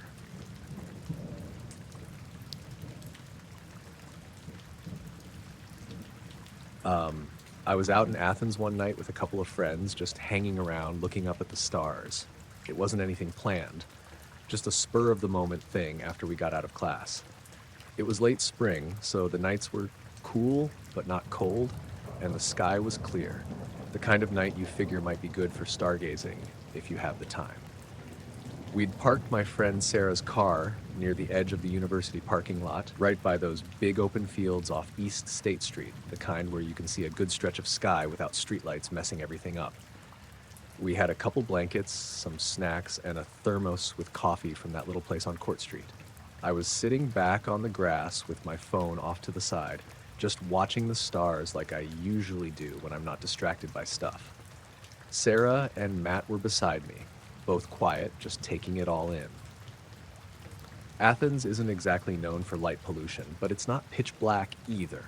The glow from town hangs low on the horizon, but up above, the stars looked real bright. I remember we were talking about nothing much, the usual stuff, what we wanted to do after graduation, plans for summer jobs, that kind of thing, when Sarah suddenly sat up and pointed. "Hey, look at that," she said. I followed her finger and saw a single bright dot sitting low in the sky. I figured it was just a plane or maybe a satellite, but then the thing started moving, and not like anything I'd ever seen before. It didn't drift slowly like a plane or blink like an airplane's lights. Instead, it shot straight up, like one of those fireworks you see on the 4th of July, except it didn't explode or disappear at the top. It just kept going straight up, accelerating faster than anything I'd ever watched in the sky. Then, when it reached a certain height, it started zigzagging, quick, sharp turns, like a kid playing with a drone, but way too smooth and silent for that. It moved across the sky in no pattern that made sense, darting left and right, up and down, almost like it was scanning the stars or playing tag with itself. And all this without a sound. We just sat there frozen, watching this thing move until suddenly it vanished, just disappeared, like someone flipped a switch. Matt was the first to break the silence. "Did that just happen?" he asked, his voice barely above a whisper. Sarah nodded, wide-eyed. "Yeah, that was insane." I tried to shake off the weird feeling creeping up on me. "Maybe it was a drone or something," I said, but even to my own ears, it didn't sound convincing. We sat there for a little while longer, watching the sky, but nothing else moved like that. Eventually, the air cooled down more, and we figured it was time to head back. That's when the other weird stuff started. When we got back to the car, Sarah reached in her pocket for the keys, and she went pale. "Guys, my keys," she said, voice shaking a bit. "They're gone." We all checked around the seats, the ground near the car, the spot where we'd been sitting. Nothing. Not a single key. We even walked the whole stretch of grass and parking lot, looking under cars near the curb. Nothing. Sarah kept saying she was sure she had them earlier, that she put them in her pocket, but the keys were just missing. I tried to stay calm, but I won't lie. Something about the timing was unsettling. That weird light show in the sky, and now the keys gone without a trace. I suggested maybe someone took them as a prank, but none of us had seen anyone else around. The parking lot was nearly empty, and it was late enough that most of the campus was quiet. Sarah called her roommate, and we ended up having to leave my car there and walk back to her place a few blocks away. The whole walk, I kept glancing back, feeling like we were being watched or followed, but when I looked, there was nothing but empty sidewalks and quiet streetlights. The next day, Sarah called the campus security to report the missing keys, and the lost and found people said no one had turned any keys in. We looked around again, retraced every step, even asked a few people if they'd seen anything unusual. No luck. Over the next few days, Sarah was stuck borrowing a spare key from her roommate, and all of us kept thinking about that night, about how strange the whole thing was. None of us talked much about it, but every time we looked up at the sky, I swear I half expected to see that same flicker of light again. I went back to that spot near the field a couple of times by myself, just to see if I could spot anything, but it was just like any other quiet patch of grass under the stars. No lights, no noises, no weird movements. And the keys? Never found. Sometimes when I'm driving home late from class and passing near that field, I feel this strange pull, like something is just beyond the edge of my sight. I try to tell myself it's nothing, just my imagination or the usual nerves from finals and all, but there's this quiet knot in my gut I can't explain. That night in Athens didn't feel like any other night. I don't know what we saw out there or what happened to those keys, but it's stuck with me. It feels like a small crack in the normal world, a place where something slipped through and then vanished without a trace.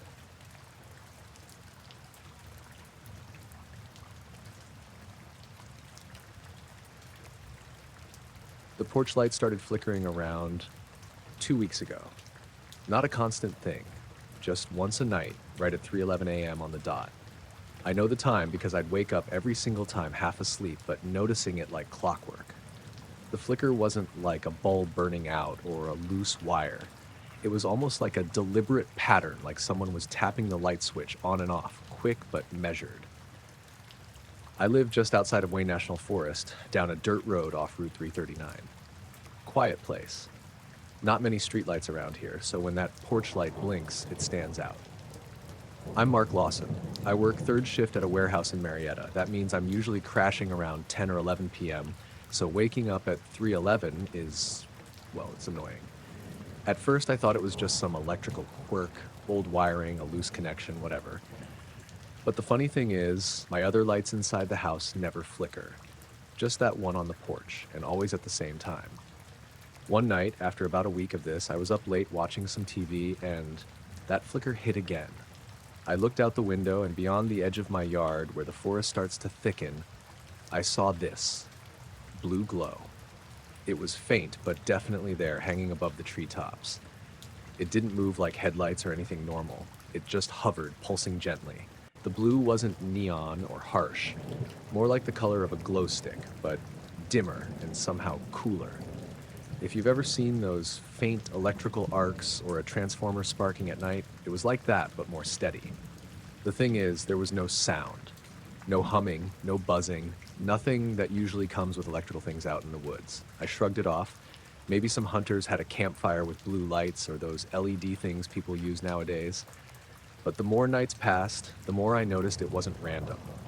The light always appeared after the porch flickered, like a delayed response.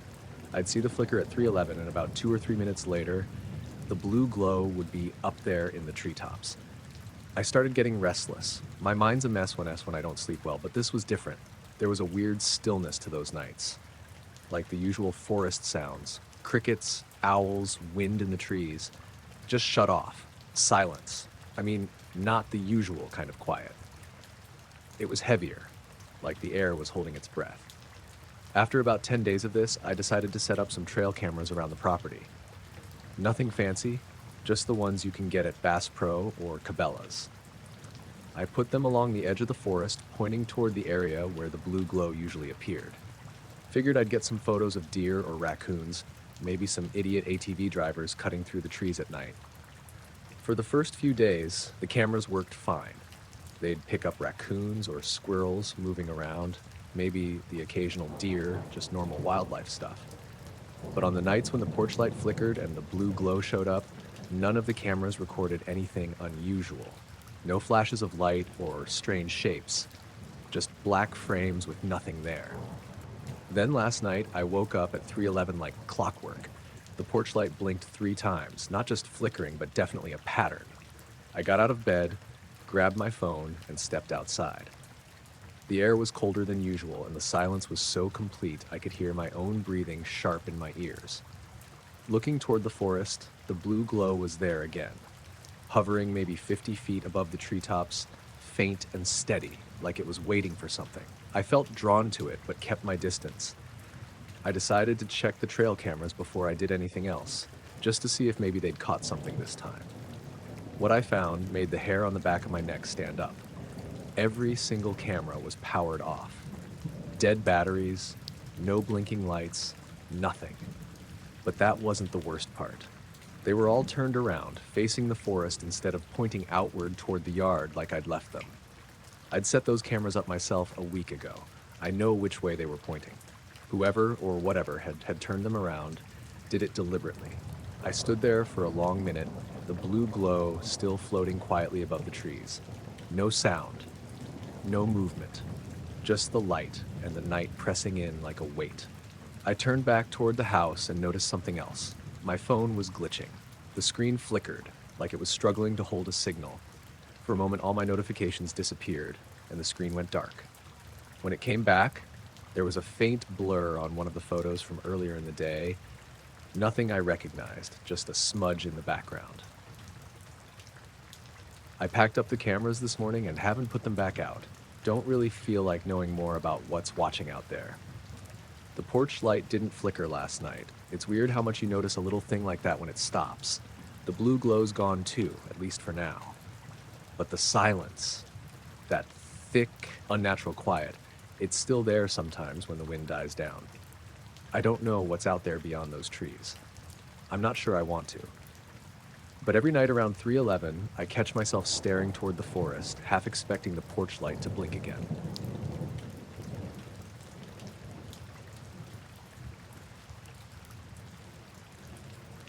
I don't know how to explain what I saw that night, but I'm still thinking about it, even weeks later.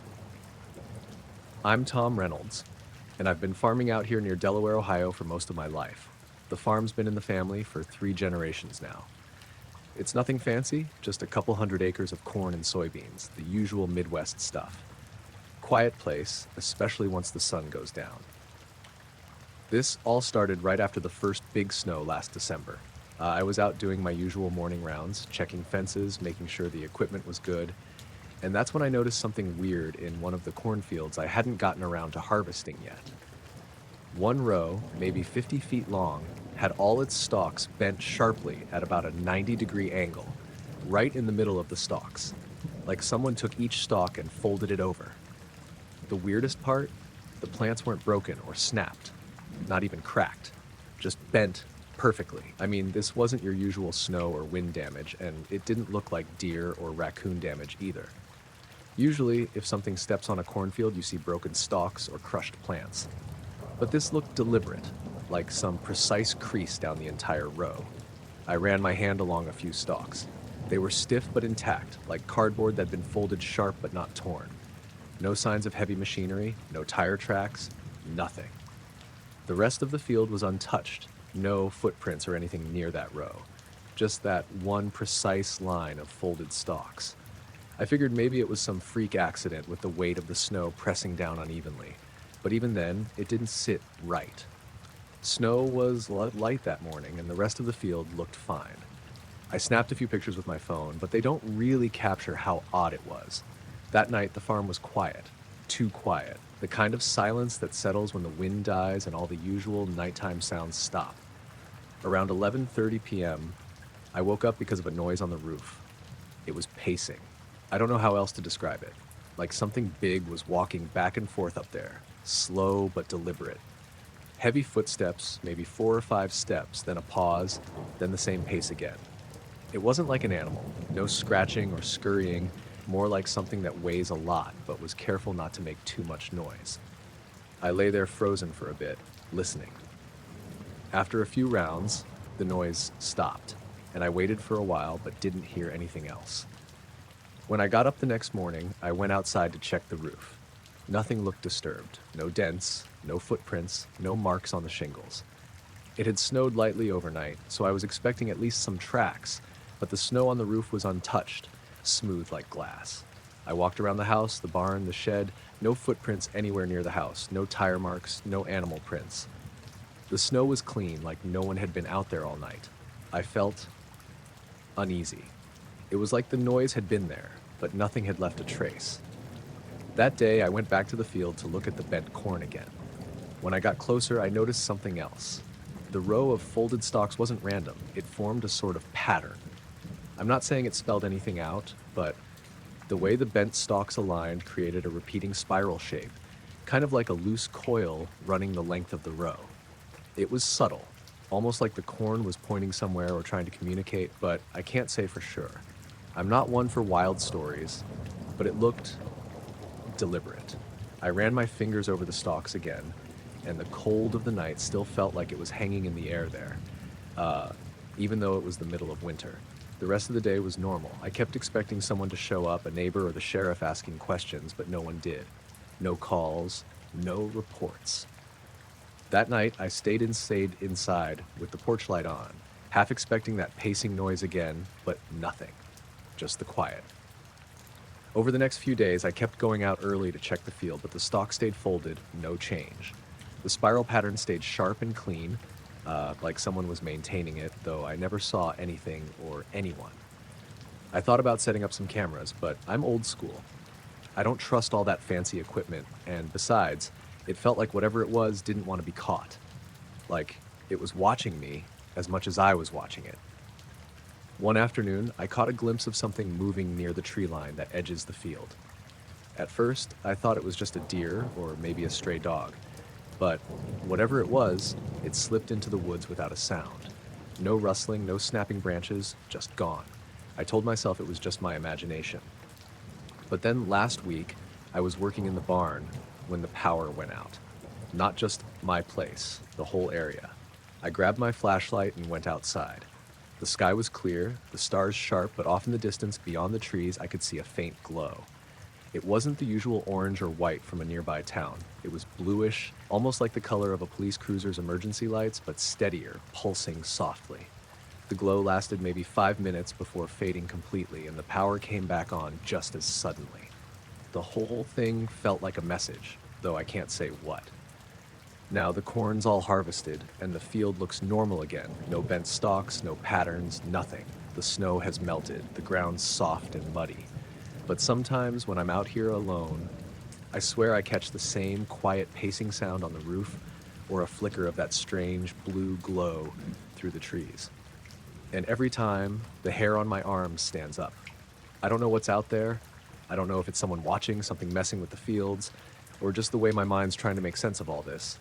But the one thing I'm sure of is that row of corn. That perfect, sharp fold, that spiral pattern. It wasn't an accident. And whatever walked my roof that night, it left no footprints.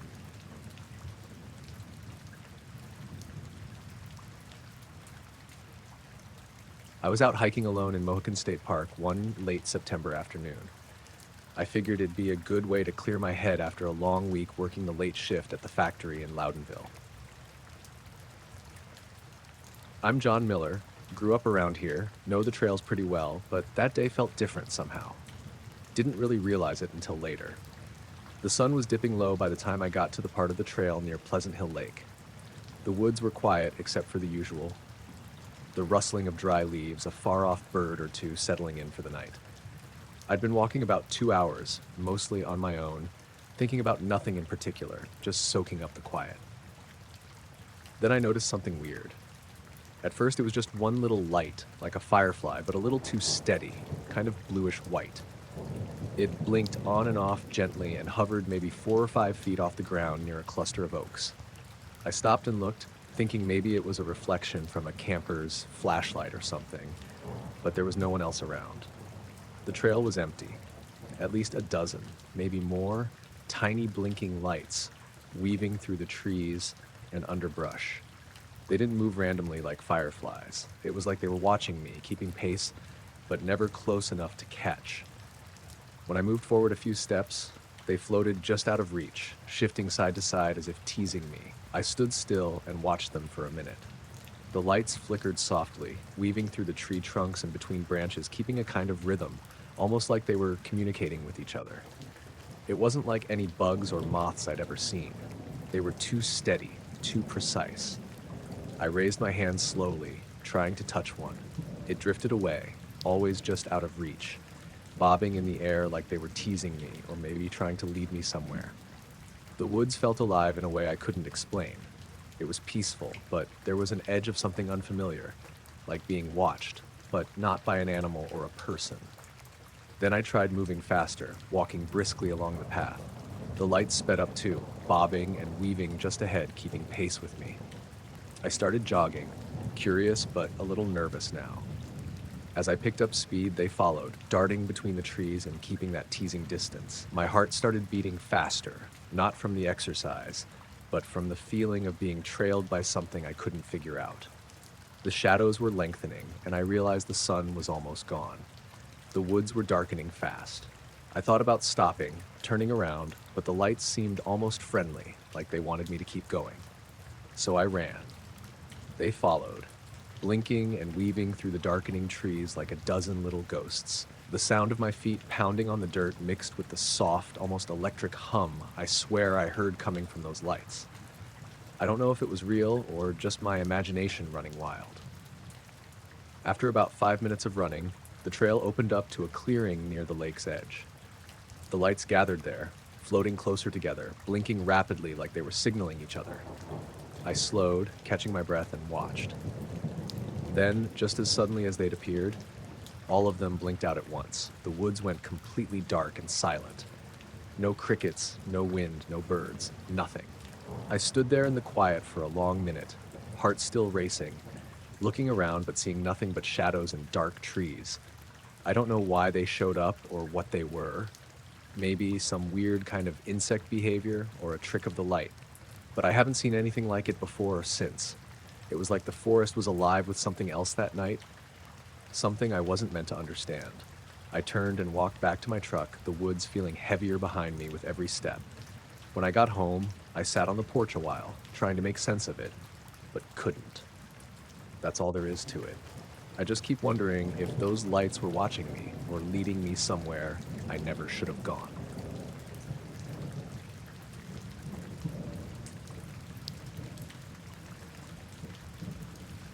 I'm Kyle Harper. Been farming just outside Marion for most of my life. Nothing fancy, just a few hundred acres, a handful of cattle, and a lot of early mornings. I don't usually talk about weird stuff, but what happened last spring still bugs me, and I figured maybe putting it down in words would help me sort it out. It started just before dawn one morning. I got up early like always, grabbed my coat and boots, and headed out to check on the herd. The nights had been cold, but that morning had this kind of strange stillness. No birds singing yet, no wind stirring the trees, just quiet. I noticed right away the cattle weren't where I left them the night before. Usually they spread out a bit, grazing or lying down in the pasture. But this time, as I walked closer, I saw something that made me stop dead.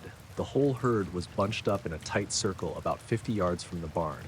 They weren't moving, just standing there, shoulder to shoulder, all facing inward, heads lifted up like they were staring straight at the sky. I called out to them, clapped my hands, even whistled a little, but they didn't flinch, just stood there quiet and still. The air felt heavy, almost like it was pressing down on me. I tried to shake it off, thinking maybe they'd just gotten spooked by something. I circled around, checking the ground, looking for any signs of a predator or some disturbance, but nothing. No tracks other than their own hoof prints leading in. I spent a while watching them and trying to see if they'd move, but after maybe 10 minutes, I figured they'd probably settle down once the sun came up. I headed back to the house to grab my phone and maybe call the neighbor to see if they'd noticed anything. When I came back out, it was just getting light. I noticed the fog was still hanging low over the fields, thick and heavy for that time of day. I walked closer to where the cattle were standing and spotted something else. On the ground near their feet, there were these scorch marks. Dark, circular patches in the grass, about 2 or 3 feet wide each, like something had burned the earth but didn't catch anything else on fire. I knelt down to look closer, running my fingers over the scorched spots. They were dry, crisp at the edges, but there wasn't any ash or burnt grass scattered around, just those clear, round patches. I looked for footprints, figuring maybe some machinery or something had rolled through there, but the ground was untouched except for the cattle prints. No boot prints, no tire tracks, nothing. The cattle still wouldn't move. They just stood there, almost like they were glued in place. I called the neighbor again, but all I got was the answering machine. I figured maybe I should try the sheriff or something, but honestly, I wasn't sure what to say without sounding crazy. I stayed with the cattle until the sun was fully up, and by then they started to break the circle, slowly moving away like nothing had happened. When they finally spread out and began grazing again, the tension in the air seemed to lift a bit. I checked the scorch marks one more time, but they hadn't changed. The rest of that day, I kept looking around the field, checking for anything unusual, but everything else was normal. No strange noises, no unusual smells, just quiet. That night, I sat on the porch with my dad, told him what I saw, and he just shook his head. Said maybe it was just one of those things animals do that folks can't explain, but I wasn't so sure. In the days after, I kept thinking about those scorch marks. I went out to the field early again, and each time I checked, the patches were still there, exactly the same. No signs of weather wearing them away or anyone messing with them. I even tried shining a flashlight on the ground in the dark, thinking maybe they'd glow or something. Nope. Just dark circles in the dirt. Plain as day. No one around town seemed to know what to make of it when I mentioned it. Some joked about UFOs, but I didn't say much. I wasn't sure if that's what it was, but something definitely wasn't right. I never found out what made the cattle act like that or what caused those scorch marks. The whole thing felt like a quiet kind of weird creeping under your skin, you know? I still check the pasture now and then, especially early mornings. So far, nothing else like that has happened. The cattle are back to their usual slow-moving selves, and the fields look just like they always did. But I keep wondering about that quiet circle of cows staring at the sky, and the ground that looked like it'd been burned, but without a single footprint to explain it. Whatever it was, I can't say I want to see it again.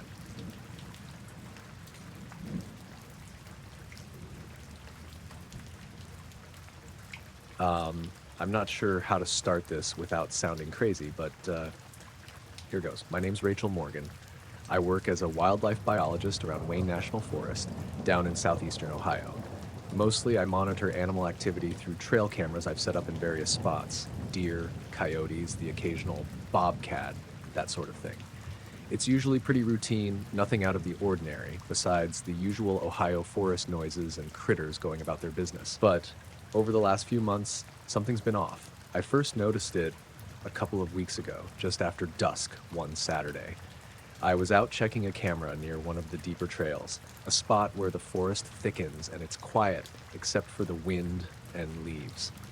The sky was clear, and I remember feeling kind of peaceful, the way you do when you're out away from everything. But then, out of nowhere, I caught this weird flicker of light just above the tree line.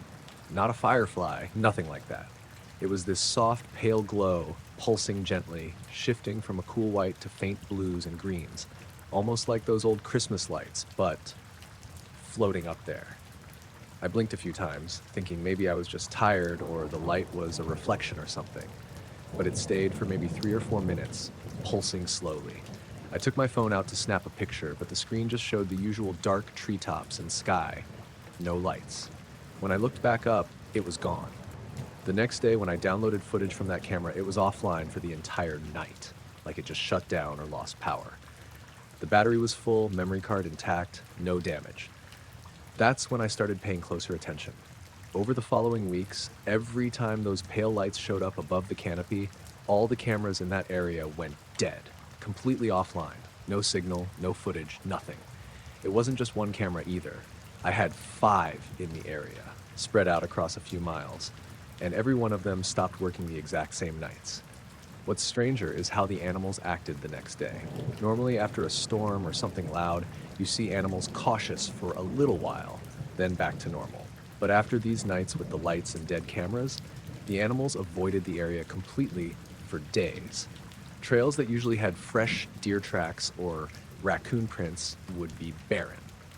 It was like the forest itself was holding its breath. I told my supervisor about it, expecting maybe a technical glitch or interference. He suggested I check for any radio signals or nearby construction that might be messing with the cameras. I ran every test I could think of. Nothing. No interference, no signs of animals tampering with the gear, no electrical faults. One night, I decided to stay in the forest until after midnight, just past when the cameras went offline. I brought a small tent, a camp stove, and a handheld radio, just in case. It was quiet, maybe too quiet. No crickets, no owls, just the soft rustle of leaves in the wind. Around 11:15, that same faint glow appeared again above the treetops. This time, it was a little bigger, more defined, almost like a cluster of tiny orbs moving in slow, deliberate patterns. They hovered for a few minutes, then faded away. Right after the lights vanished, I noticed the radio went silent too. Not static or interference, just dead. The batteries were fine, but the radio wouldn't pick up anything. No signals, no weather alerts, no chatter from the ranger station a few miles away. I packed up and left that night feeling more unsettled than I had in a long time. Back at home the next day, I checked the trail camera footage again. All 5 cameras were still offline, and even the backup cameras I'd set on the forest edges showed the animals avoiding the area. Not just deer or raccoons, even smaller critters like squirrels and birds seemed gone. I couldn't explain any of it. The lights, the dead equipment, the silence, it didn't fit any pattern I knew. I went back the following weekend, this time with a friend who's a fellow biologist. We staked out the area again, hoping to see something or maybe catch a better look. But the lights didn't return, and the cameras stayed offline. What's weird is that the rest of the forest was totally normal. You'd think if something strange was going on, it'd spread out or be noticed by more people. But nothing. Just this one patch of trees, like a bubble where time and nature were acting different. I keep checking the cameras, hoping they'll come back online, but they don't. The animals haven't returned either. I'm still working the area, still trying to make sense of it, but every time I go out there, I feel like I'm walking into something I'm not meant to see, like the forest is keeping a secret. And I guess that's the thing. Sometimes you see things that don't fit your world, and there's no good explanation. You just live with the quiet feeling that something's out there, watching, waiting.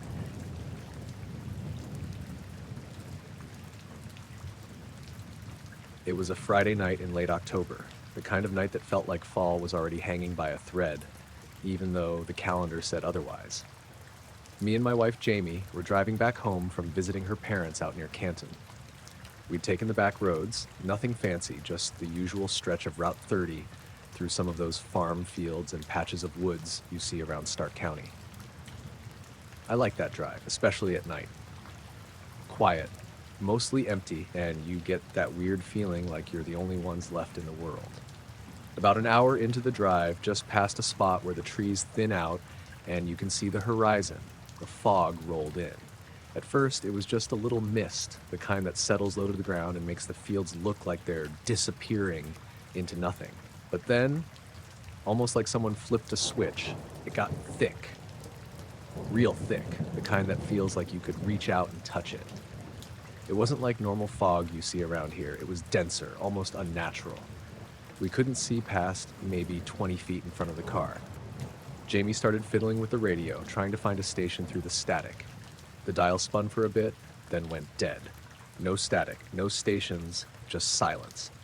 The kind of silence that makes you notice every little sound, the soft hum of the engine, the tapping of the windshield wipers, even the thud of my own heartbeat in my ears. We slowed down to a crawl, but it felt like the fog was closing in, swallowing the road behind us as much as in front. The headlights barely cut through the haze. Jamie kept asking if I thought we should turn around, but I told her we'd keep going slow until the fog lifted. We had no cell service, of course. This part of Ohio still has those dead zones, and the fog wasn't helping. About 10 minutes into the thick fog, I glanced down at the GPS. It still showed the route, the little blue line stretching ahead. But then I noticed the estimated time of arrival. It had jumped. Before the fog, we had about 25 minutes left to get home. Now it said 55 minutes. I double-checked, thinking it was a glitch. But no, the route was still the same. The road we were on hadn't changed, but the GPS was saying we'd somehow lost nearly half an hour.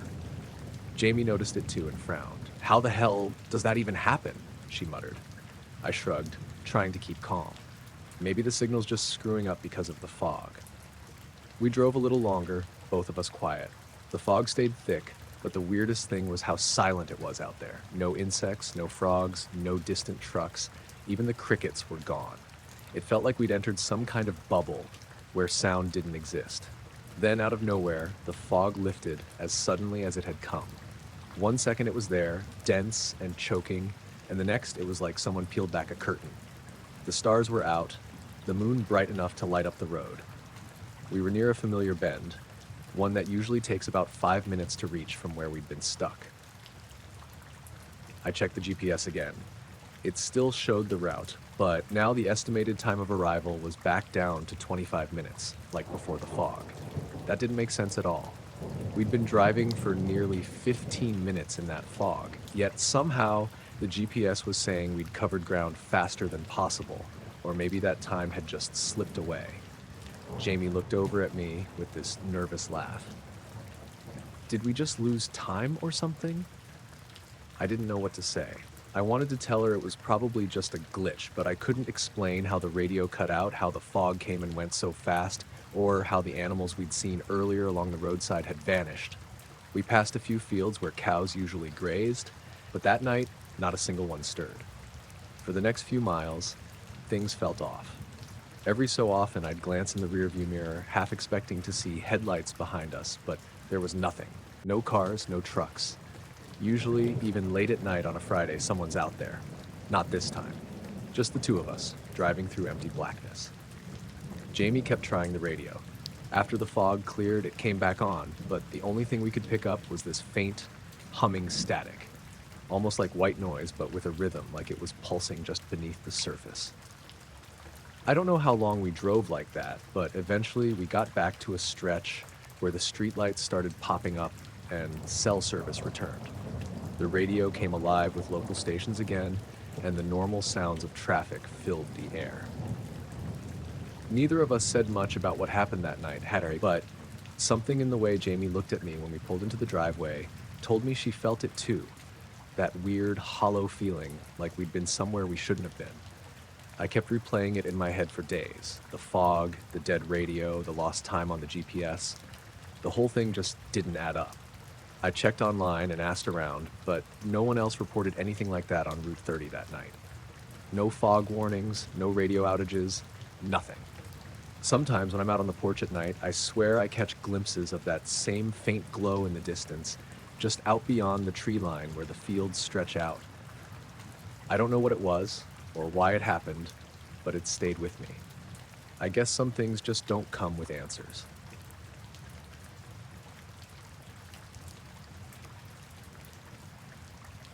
I don't usually tell people about this, mostly because it sounds nuts when you say it out loud, but it happened, and it's the kind of thing that sticks with you, even when you want to just shrug it off.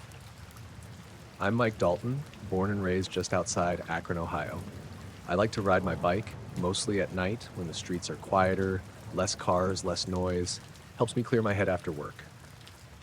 This was back in late October, a cool, damp kind of night. The kind where the air smells like wet asphalt and leaves, you know? I had just finished a late shift at the shop and figured I'd take the long way home through the part of town near the highway. Not busy at all at that hour. Maybe a couple cars here and there, mostly trucks hauling in or out of the industrial parks. I was riding down West Market Street. The wind was steady but not too cold, and I had my headphones off because I wanted to listen to the city's hum. The distant hum of traffic, the flicker of streetlights. I was just about to cross over the highway bridge when I noticed something odd out of the corner of my eye. Above the highway, maybe 100 feet up, there were these lights. They weren't the usual kind, not like plane lights or the blinking of a radio tower. They were colored, pulsing softly, shifting from deep blue to green to a faint red. And they weren't just random either. They moved in a pattern. Slow, deliberate, almost like someone was drawing shapes in the sky with those lights.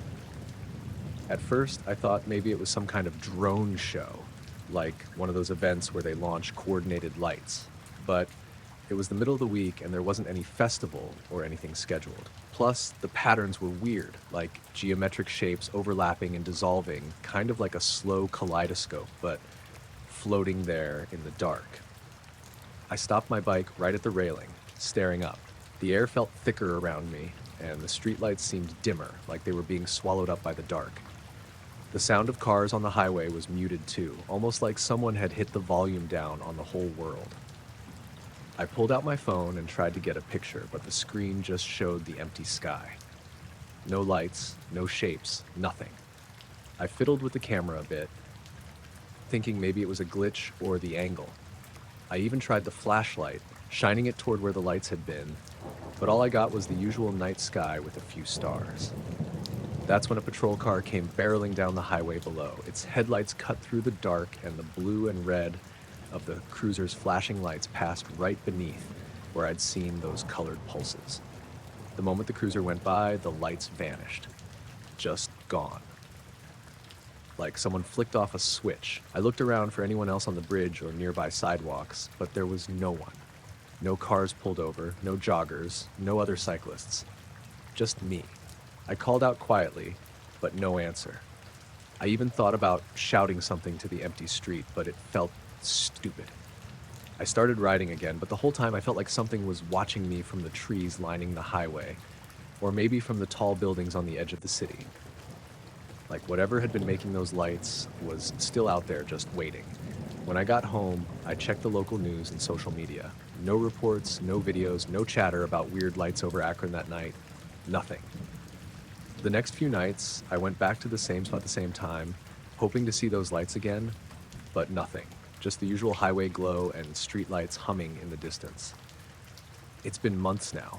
I ride past that bridge sometimes, and I swear I catch a flicker in the corner of my eye, like a soft pulse of color that disappears if I look straight at it. But every time I try to get my phone out, the sky is empty. I don't know what I saw that night. Maybe it was a trick of the light or some new kind of advertising drone no one told me about. Maybe it was just me getting tired after work. But the feeling of the silence around those lights, the way the world seemed to quiet down right before they vanished, that's something I can't shake.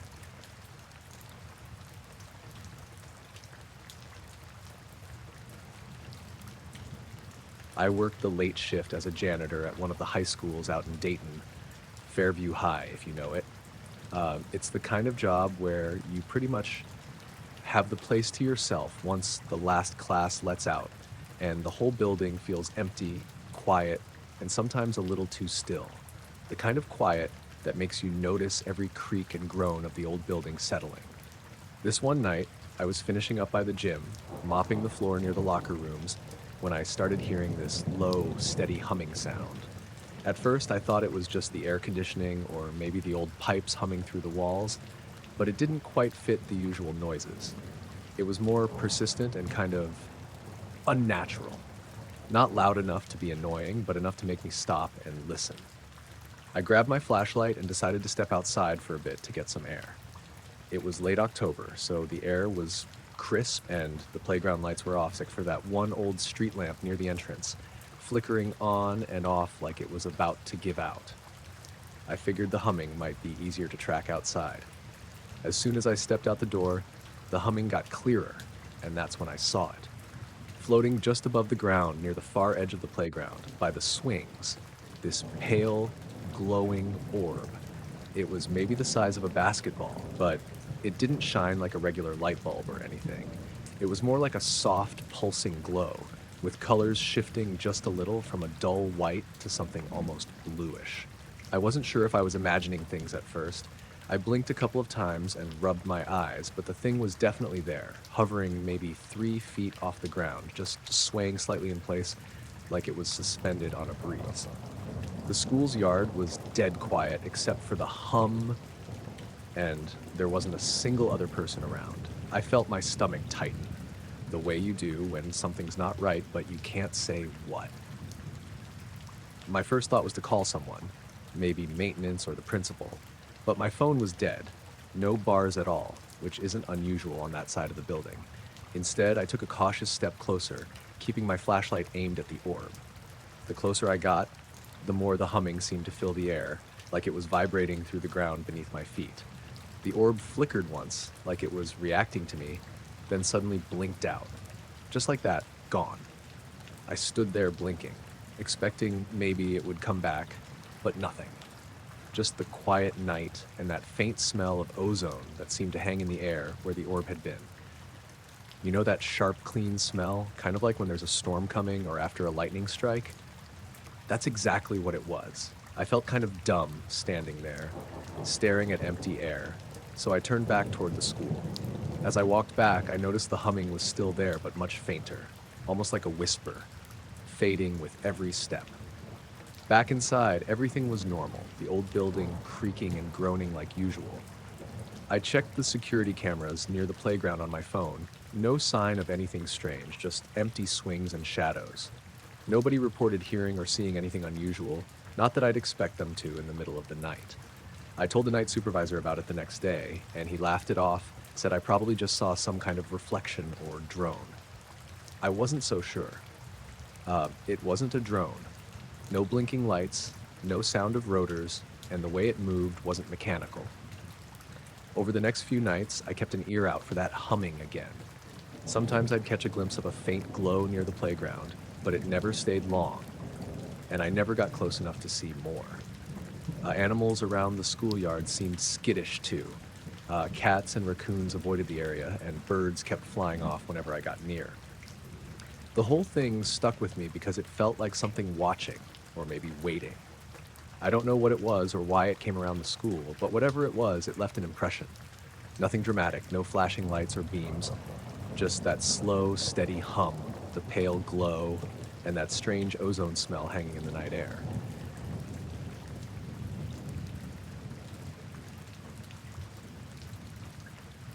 I work as a postal carrier out here in Perry County, a pretty quiet part of Ohio, mostly farmland and woods, not much traffic or noise. I've been doing this route for about 4 years now, mostly the same roads winding through small townships and stretches of nothing but fields. I know everyone's mailbox by heart, and I usually spot anything that's out of place before I even get close. One morning in late October, I started my shift like usual, but something caught my eye right away. Several mailboxes along a stretch of my route had these strange carvings on them. I don't mean your usual name or house number. These were odd symbols, almost like runes or something you'd expect to see in a history book, not on a mailbox. I pulled over to get a better look. The symbols were cut into the wood, fresh looking too, like whoever did it worked overnight. The lines were clean, precise, but the shapes didn't make any sense. A circle with a vertical line through it, a sort of sideways hourglass, and a few others I couldn't even describe. The wood looked scraped away, but not splintered like it had been carved carefully. I'm used to seeing graffiti or damage sometimes, teenagers messing around or stray kids getting bored, but this wasn't like that. There was no spray paint, no names, no slogans, just these quiet, weird marks. And it wasn't just one mailbox. 3 or 4 in a row had these symbols, all different but part of the same style. I snapped a few pictures on my phone, even texted one to my wife with a, "Check this out, weird, right?" She said maybe someone was trying to start a cult or something dumb like that, but honestly, it felt weirder than that. I finished my route and went home, but I couldn't shake the feeling that I was being watched. That night, I was up late watching TV when I heard it. This low humming sound coming from outside. It wasn't loud, more like a deep vibration you could feel in your chest. I went to the window and looked out toward the valley. The whole place was still, but that hum was there, steady, almost like the earth was thrumming. I stepped outside on the porch and the humming seemed to get a little louder. I thought maybe it was some equipment from a nearby farm or a generator running, but there was nothing visible. No lights, no machines, just that quiet, pulsing sound. It reminded me of those bass notes at a concert, but out here in the middle of nowhere, it felt out of place. The weirdest thing was that the humming didn't just stay put. It seemed to move with me when I walked around the yard, like it was following or circling me, but when I stopped moving, it got quieter. I checked the time. It was close to midnight. I went back inside, but I couldn't relax. The hum faded over the next couple hours until dawn started breaking. When the sun finally rose, the sound was gone. The next morning, I drove out early to check on the mailboxes again, thinking maybe someone came by overnight and left more carvings, or maybe it was some prank I could explain. But the symbols were the same, no new ones added. I ran my fingers over the carvings again. The wood felt cold, colder than the morning air, and that faint smell of ozone was in the air, like after a thunderstorm, but there wasn't a cloud in the sky. I tried asking around town if anyone else had seen the symbols or heard the humming, but no one did. A few people said they'd noticed some strange lights on the horizon the night before, but no one really knew what to make of it. I went back home that night, sat on the porch, but didn't hear the humming again. I looked up at the stars, feeling that same uneasy quiet. Something was different out here, and I wasn't sure I wanted to find out what. I still deliver mail every day. The mailboxes with those carvings, they're still there. Nobody's painted over them or removed them, like the town doesn't want to talk about it. I take pictures sometimes, but I don't tell many people. It's the kind of thing you keep to yourself, and the humming, I never heard it again. But every now and then, late at night when the wind's just right, I swear I can catch that low vibration in the air, just on the edge of hearing.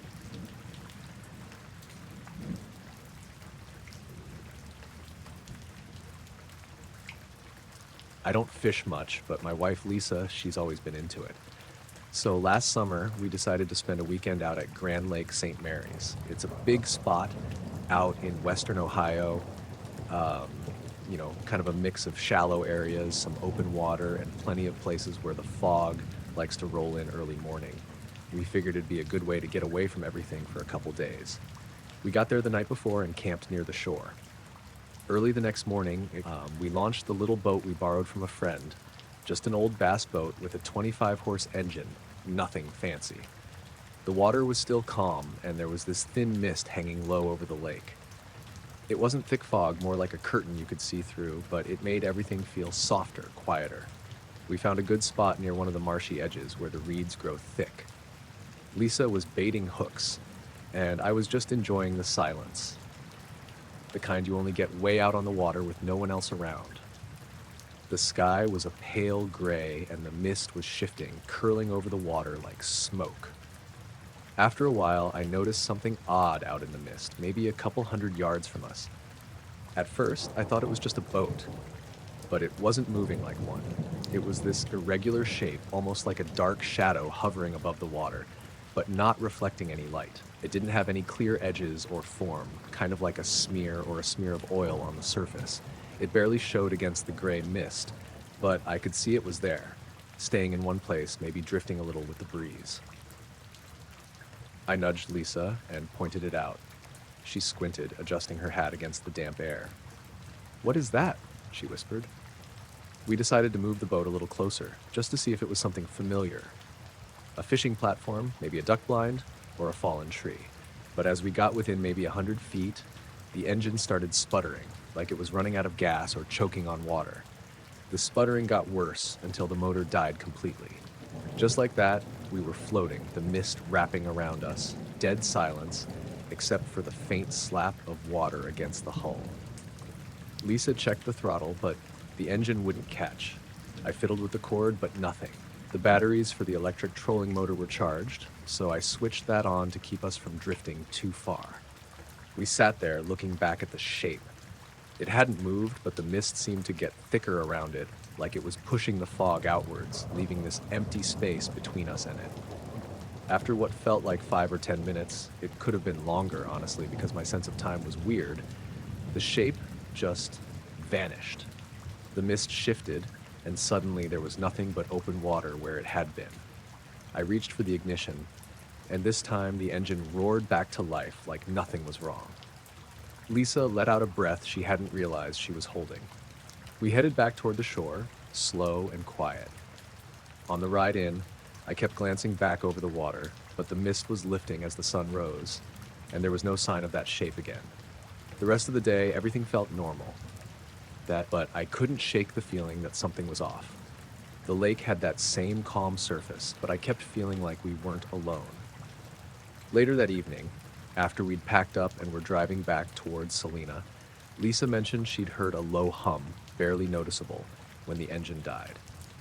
I told her I hadn't noticed it, but thinking back, I realized there was this strange vibration in the air when the motor sputtered out, like the whole world was holding its breath.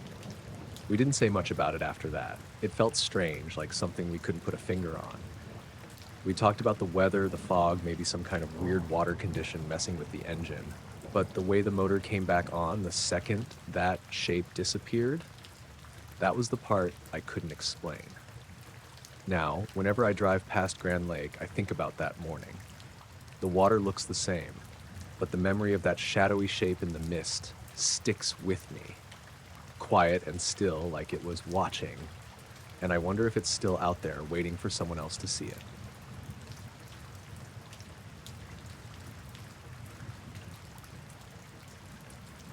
I was out hiking near Hocking Hills one weekend last fall, just trying to get away from the usual grind. My name's Mark Jensen. I live in Columbus, been coming out here for years when I want some peace and quiet. This time, I took a trail that cuts through a less popular part of the park, near Rock House, hoping for fewer people. The woods were quiet, the kind of stillness that feels thick, like the air itself is holding its breath. After maybe a mile in, I noticed something off. The ground ahead looked like it had a series of small, perfectly round depressions in the dirt. At first, I thought maybe some animal had dug a bunch of holes, but these were too uniform, each about the size of a softball spaced evenly apart. They formed a pattern, a neat geometric shape like a triangle with some lines crossing through it. The dirt inside the circles was packed down but smooth, almost like someone pressed something heavy there and moved on. I knelt down and ran my fingers along the edge of one. No leaves, no twigs disturbed, no footprints near it. The soil smelled earthy but a little metallic, weird enough to catch my attention. I took a couple of photos on my phone, figuring maybe it was some kind of natural formation or maybe an old surveying mark, though I've never seen anything like it before in Hocking Hills. I kept walking, but the feeling of being watched crept in fast. The woods felt less inviting all of a sudden. No birds singing, no squirrels darting around like usual. The trees stood motionless, no breeze at all. It was like the whole forest had gone quiet. My steps slowed and I glanced behind me a few times. Nothing but shadows. I made it back to my car just before dark. The sky was turning orange, the kind of sunset you see over the hills when the sun slips behind the trees real slow. I figured I'd head home, but something told me to stick around until it got fully dark. I set up my small camping stove at a pullout near the trailhead, made some instant coffee, and waited. That's when the howling started. At first, it was soft, distant, like a low, drawn-out moan rolling through the trees. It didn't sound like any animal I've ever heard, too deep and mournful, almost human, but not quite. The sounds bounced between the hills, echoing like they were coming from all directions at once. I grabbed my flashlight and scanned the tree line, but there was no movement, no eyes reflecting back. I even called out once or twice, but no response, just more of that low howl. I didn't hear any rustling or snapping branches, which you'd expect if there were coyotes or dogs. It was like the noise existed all by itself without a source. The hairs on the back of my neck stood up, and I felt a knot tighten in my stomach.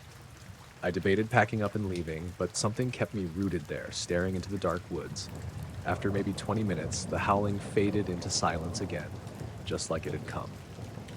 I stayed awake, ears tuned for any sign of life, but the woods were still dead, quiet except for my own breathing and the distant hum of cars far down the road.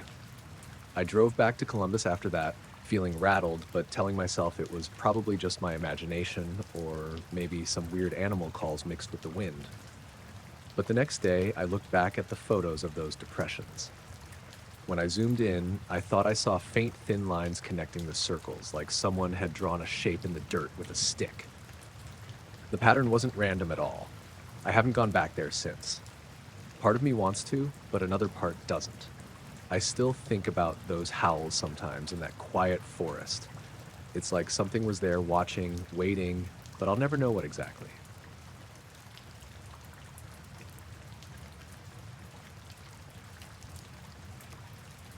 I was camping out near Malabar Farm State Park, just outside of Lucas, for a weekend to get some space from the dorms and everything going on with classes. Figured a little solo trip would clear my head, nature and all that. I set up my tent on a small clearing off one of the lesser used trails, not too far from the main road, but tucked enough that I thought no one would bother me. I'd been out there maybe 6 or 7 hours before I crashed for the night. I remember waking up feeling off. Like everything was just wrong, but I couldn't put my finger on why at first. It was around 3 in the morning, though I didn't know the time until later. When I sat up, the air was colder than I expected, even though it was late spring. The tent walls were kind of damp, and I could smell the earth, fresh and wet from earlier rain. The moon was out, just enough light filtering through the trees to see shadows and shapes. The weird part was how dizzy I felt when I stood up, like the world was tilting slightly, but there was no reason for it. I stepped outside the tent and my foot hit mud. I looked down and saw footprints, big ones, circling the tent. Not just one circle, but 2 or 3 overlapping rings. They looked fresh, like someone or something had been pacing around all night. I froze for a minute, trying to figure out if I'd imagined it, but the prints were real, no doubt about it. They were too big for me, maybe close to a size 12 or bigger. Muddy but not sloppy, like whoever made them was careful. Then I reached for my watch on my wrist, and it wasn't there. I always wore it camping. It was the only clock I had. I checked the tent floor, my backpack, pockets, nothing. Feeling a little freaked out, I grabbed my phone, but the battery was dead, which was weird because I'd charged it fully before I left. I guess I hadn't realized how long I'd been out there, or how little signal I'd get in that area.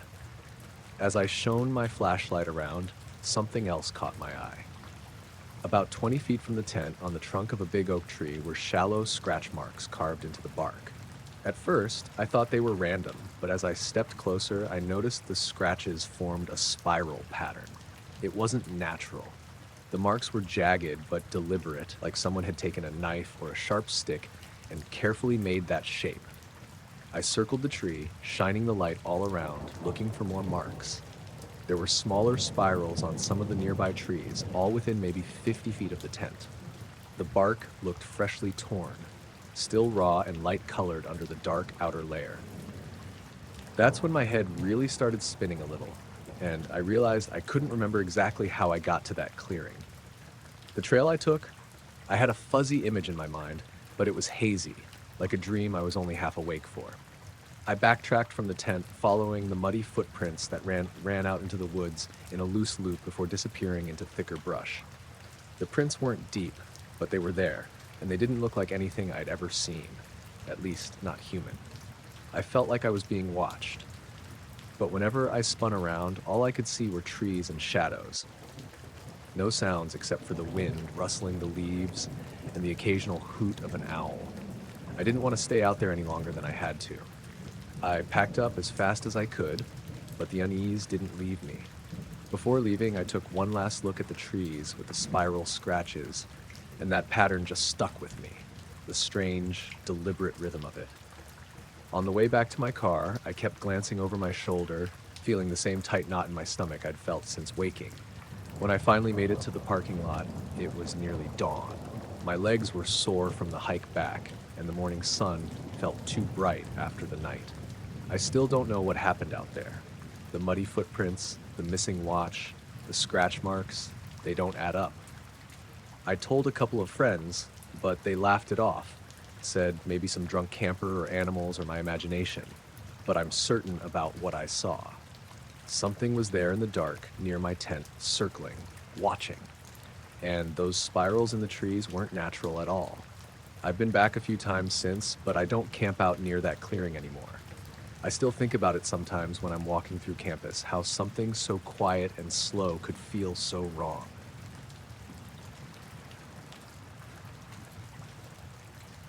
I was out hiking by myself in the Clifty Wilderness over near Pike County, one late September weekend a few years back. I like the quiet out there, nothing fancy, just the woods and the trails winding through those limestone cliffs. That day was clear but cool, perfect for hiking without sweating buckets. I wasn't expecting anything weird, just wanted to get out of Columbus for a bit, clear my head. I'd parked at the trailhead just before noon and started up the path that leads past those big rocky outcrops people always talk about. I've been around those parts a few times before, but that day felt different. Sort of quiet in a way that makes you notice things you usually tune out. The usual birds were there, sure, but they weren't singing much. Even the wind was low, barely rustling leaves. Anyway, I was maybe a mile in when I first heard it. At first, I thought it was just a woodpecker or some kind of bird knocking on a tree, but the sound didn't come from any tree. It was coming from the cliff face to my right, that huge gray wall of limestone that rises about 20 feet or so. The noise was a soft but distinct knock, knock, knock. Slow, steady, like someone was tapping with their knuckles. I stopped, tilted my head, trying to figure out if it was natural or just some animal. The rhythm was too regular, too mechanical to be random. I took a few steps closer to the rock face, eyes scanning for movement. Nothing. No birds, no people, no tools or equipment, just the stone and some scattered vines. The knocking kept going. Knock, knock, knock. Pause. Knock, knock, knock. It was like a pattern, repeating the same set of 3 knocks, a little break, then 3 more. I counted and it kept going like that for a good 5 minutes. I called out, thinking maybe someone was up on the cliff or out of sight. "Hey, you okay up there?" Nothing but the knocking and the quiet woods. I walked around the side of the cliff to see if I could find anything, maybe a climber or a hunter, but the trail was empty, and the rock face was bare except for a few small bushes. After a while, the knocking just stopped. No warning, no slow fade, just silence again. It was strange because the rhythm had been so deliberate, like someone was trying to send a message or get my attention. I waited a few minutes, but nothing else happened. I wasn't scared exactly, more like confused and a little on edge. I kept my phone out and even recorded some of the knocking sounds just in case. The recording was faint, but you could definitely hear the rhythm if you listened close. I thought maybe it was someone messing with me, or maybe some weird echo from rocks or loose stones shifting. But there was no wind to move rocks or make anything rattle, and the rhythm was way too consistent for random noise. On the way back down the trail, I kept glancing around, half expecting to see someone lurking or watching me, but I didn't. The woods were quiet again, almost unnervingly so. My phone lost signal, so I couldn't call anyone or check anything until I got back to town. That night, I went through the recording again. The knocking was definitely there, and half clear and repeating. But there was also this faint background sound I hadn't noticed before, a sort of low hum, like the wind far off, or maybe a distant engine. But I knew the roads were miles away, and it wasn't a car or truck. It almost felt like it was coming from inside the cliff itself. Over the next few days, I told a couple of friends about it, mostly just to share the story. Nobody else had heard anything strange in the Clifty area. The park rangers I contacted were polite, but didn't really have any explanation. They said sometimes rocks can expand or contract in weird ways and cause noises, but nothing that regular or patterned. I figured maybe it was a weird natural thing I just stumbled on. I went back a week later, hoping to hear the knocking again or find some clue. The cliffs looked the same, quiet, still, and normal. No signs of anyone around. No new marks or anything unusual. I waited in the spot where I'd heard it, sat with my back against a tree, but the knocking didn't come back. Still, something about that rhythm sticks with me. It wasn't random or natural, not like I'd ever heard before in the woods or anywhere else. I keep going over it in my head, wondering if I imagined part of it, or if someone out there was trying to communicate, or maybe warn me about something. I don't go out hiking in that part of the park alone anymore. Not because I'm scared, exactly, but because I don't like that feeling of being watched by something I can't see or understand. The woods have always been peaceful to me, but after that day, There's this quiet tension I notice when I'm near those cliffs. I still think about going back, maybe with someone else this time, but part of me wonders if it's better left alone. That knocking was a signal of some kind, I'm sure, but I don't know to what or to whom.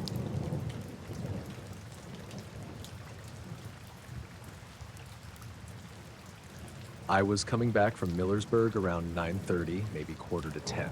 Took longer than I planned at my friend's place. She'd made apple dumplings, and you don't exactly rush out on something like that. I had about an hour's drive back to New Concord, and it was one of those real clear nights. Cold and dry, sky just full of stars. I cut through the back roads to avoid Route 62, quieter, and I like driving past the farms. It's darker out that way, sure, but it's peaceful. Just me and the road and the smell of wood smoke sometimes drifting in through the vents. I just passed a little produce stand that was closed up for the season. You know, one of those self-serve setups with the honor box nailed to a post. When something caught my eye up above the treetops. First I thought it was clouds, but there weren't any. Then I figured maybe a patch of smoke drifting across the sky. But it wasn't moving like that. It wasn't moving much at all, just sort of floating there. It looked like a part of the sky had gone dark. Not black exactly, just darker than the rest. Like if you spilled ink on a map and it dried funny. I slowed down and leaned forward, trying to see through the windshield better. That's when I realized it wasn't that I couldn't see stars. It was that they were gone, blotted out. This thing was huge. Bigger than a barn, probably bigger than a football field if I had to guess. Real slow moving, kind of creeping along. No lights, no noise, nothing. Just this mass sliding through the sky like it was weightless. My first thought was maybe it was one of those military blimp things, surveillance something or other, but I didn't see any blinking lights, no red or white nav stuff.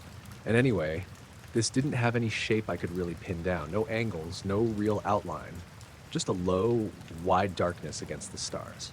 I pulled off to the side of the road and turned off my headlights. Sat there in the silence with the engine idling for a second, then shut that off too. That's when I noticed how quiet it was. Like, too quiet. No crickets, no wind, no frogs from the ditch. Even the cows in the distance had gone still. Dead quiet. The kind of quiet where your ears start to ring a little. I stepped out, just holding the door so it wouldn't slam. The gravel crackled under my boots, and it was like the sound got swallowed up. I stood there in the ditch next to the road, staring up. The thing kept moving, real slow, drifting west, just above the tree line.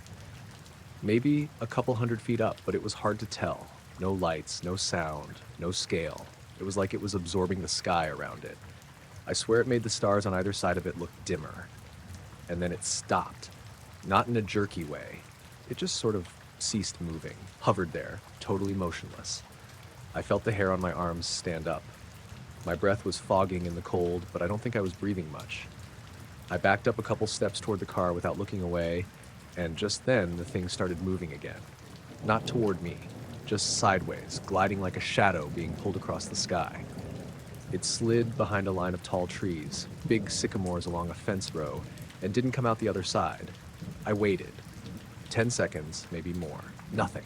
No movement, no sound, just that dead silence. Then everything came back at once. Crickets started chirping like someone hit play. A wind kicked up, made the dry leaves rattle in the ditches. Off in the distance, a dog barked twice. I remember that because it was the first normal thing I'd heard in what felt like minutes. I stood there a while longer, watching the sky. My hands were shaking. Not bad, but enough I noticed. I climbed back in the car, turned the key, and drove the rest of the way home with the radio off and the windows cracked. Just listening. Didn't tell anybody at first. Not even my brother, and we talk about everything. I just didn't want to hear all the usual stuff. Drones, planes, satellites. I know what I saw, or I know what I didn't see. I didn't see wings, engines, lights. I didn't hear a thing. Nothing man-made moves like that. Not that big, not that quiet. A couple nights later, I drove back out there with him. We pulled over near the same spot, just past that produce stand. Brought some binoculars and a thermos of coffee, sat on the hood for maybe an hour. But the stars were steady that time. Nothing weird, just cold and quiet and normal. He believed me anyway. Said he'd heard other folks in the area talk about strange lights or weird noises, though nothing quite like that. We didn't really talk much on the way back. I think we were both trying not to think too hard about it. I haven't seen it again. I still drive that route sometimes, especially in fall when the trees turn. Um, but I keep my windows up now, and I don't stop anymore.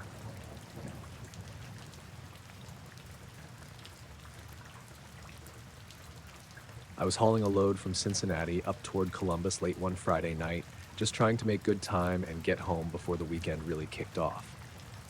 I-71's usually not too bad at that hour, mostly just the occasional semi or some late night drivers.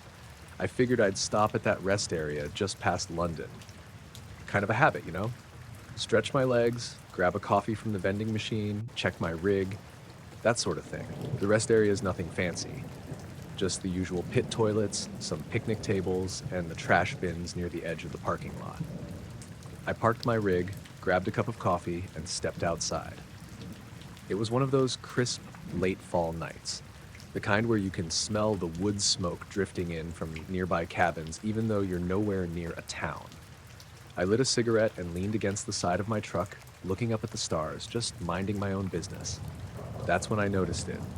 This reddish glow hovering maybe 5 feet above the trash bins. At first, I thought it was one of those weird reflections from the brake lights or maybe a taillight from a car passing behind the trees. But it wasn't moving like a car light would, and the color wasn't right. More of a deep, steady red, like a glowing ember. I squinted, trying to get a better look. It was about the size of a basketball, maybe a bit smaller, and it just hung there, silent and steady. I didn't hear a thing. No buzzing, no humming, nothing mechanical. The air was still except for the occasional rustle of leaves in the breeze. I stepped closer, figuring maybe it was some kind of drone or prank. But the closer I got, the more I realized this thing wasn't just sitting still. It was watching, I guess, or waiting. Without warning, it darted away faster than anything I've seen, but with this smooth, almost gliding motion. It zipped right into the tree line, disappearing behind the thick brush near the edge of the woods. I stood there for a second, my heart pounding a little, but no sound followed it. Not even the rustling of branches or twigs snapping. Just gone. That's when I noticed the smell. A faint, almost chemical scent in the air. Kind of like burnt plastic mixed with something sweet and metallic. It wasn't strong, but it was definitely there, and it made my stomach turn a bit. Then came the ringing in my ears. Not loud or painful, more like a low, high-pitched buzz that settled deep in my skull. I covered my ears, but it didn't go away right away. It lasted for maybe 30 seconds, just enough to make me uneasy. I looked back toward the trash bins, but everything was normal. No lights, no glow, no movement. The rest area was quiet, except for the occasional distant hum of an 18-wheeler down the highway. I got back in my truck, locked the doors, and tried to shake it off. Maybe I'd been staring at a reflection too long or was just tired, but I kept thinking about that orb and the weird smell. The whole thing didn't add up. I drove off, but I swear for the next half hour I felt like something was riding along with me, just out of sight. I kept checking the mirrors, but nothing. The road was empty. By the time I got home in Columbus, the ringing had faded. I told my wife about it and she smiled like I'd lost it, told me to get some sleep. I tried, but my mind kept circling back to that glowing thing, just hovering, then vanishing. I've been back to that rest area since, a few times on different runs. Nothing like that ever happened again. No weird smells, no glowing orbs, no ringing. I don't know what it was. Sometimes I think maybe I imagined the whole thing, or maybe it was some weird natural thing, like a ball lightning or something. But I can't explain the smell or the ringing. It was quiet, fast, and just not right. I guess that's all I got. Just some night, a red light, and a smell that stuck with me.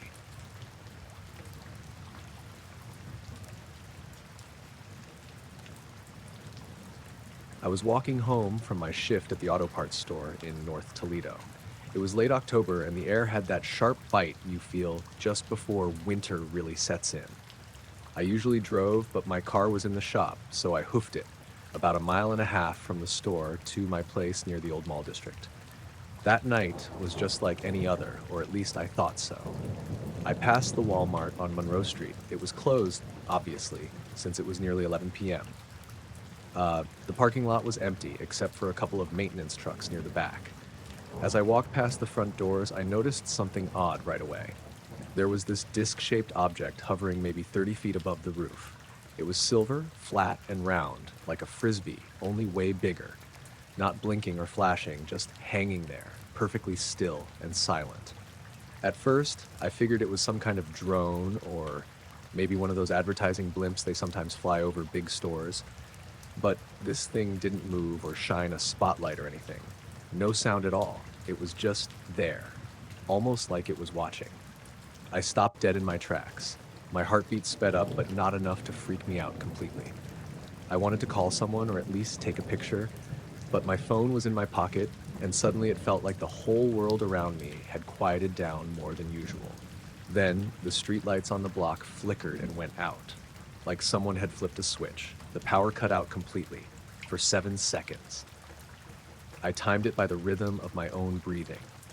It was pitch black, except for the faint glow of the moon above the clouds. I remember thinking how weird it was to have the whole block go dark all at once. No cars moving, no street lamps, nothing. Then, just as suddenly as it went out, the power snapped back on. The streetlights blinked on, the neon Walmart sign buzzed back to life, and the security cameras on the building clicked and whirred like they'd rebooted. But the disc was gone. I stood there, looking up where it had been. No drone, no blimp, no airplane. Just the normal Toledo night sky with a scattering of stars and some faint city glow. I didn't hear any engines or sirens or anything unusual after the lights came back. I checked my phone, signal was back, no missed calls or messages. I kept walking, but something about the whole thing stuck with me. On the way home, I kept glancing back over my shoulder, half expecting to see it following me or hovering somewhere else, but there was nothing. I told my roommate the next day, and he gave me that look like I'd been watching too many late-night shows. I didn't blame him. A week later, I went back by that Walmart around the same time. The block was lit up, cars parked, people coming and going like usual. Nothing strange about it.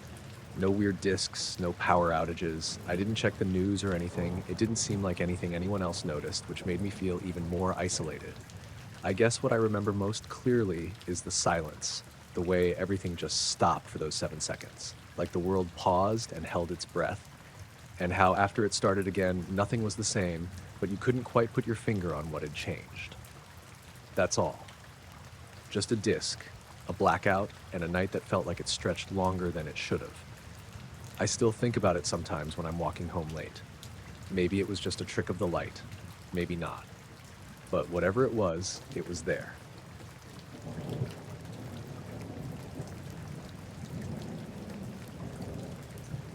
I was driving home from a long day at the plant in Chillicothe, just the usual grind, you know? It was late August, so the sun was already dipping low, casting that warm orange glow across the fields. I was on State Route 35, heading out of town toward my place on the edge of Ross County.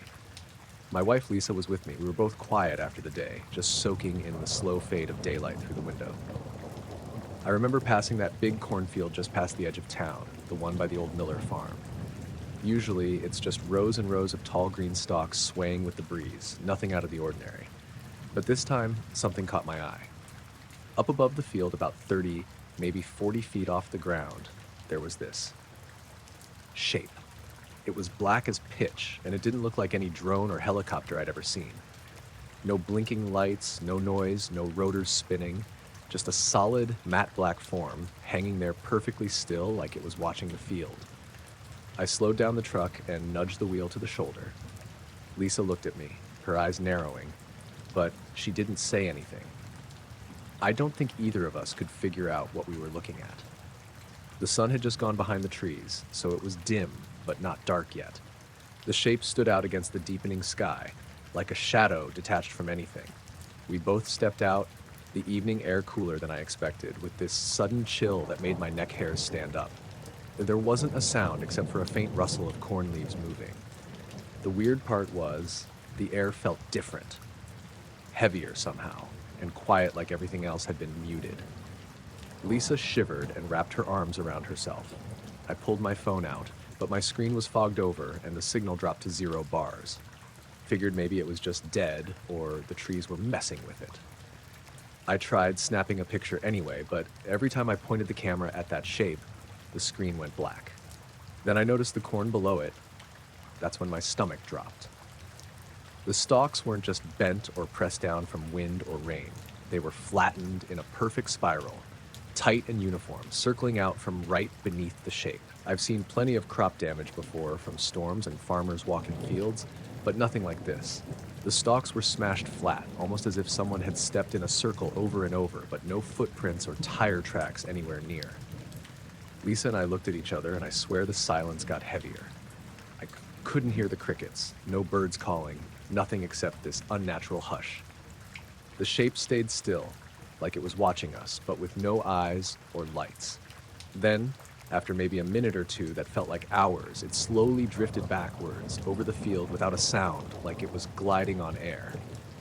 I got back in the truck, still staring at that black form as it moved away from the road, going deeper over the cornfield.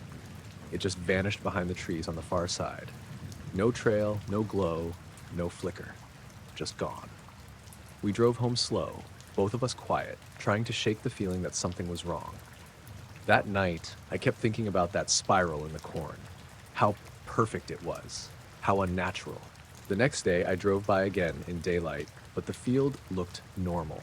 The stalks were upright, no sign of any damage.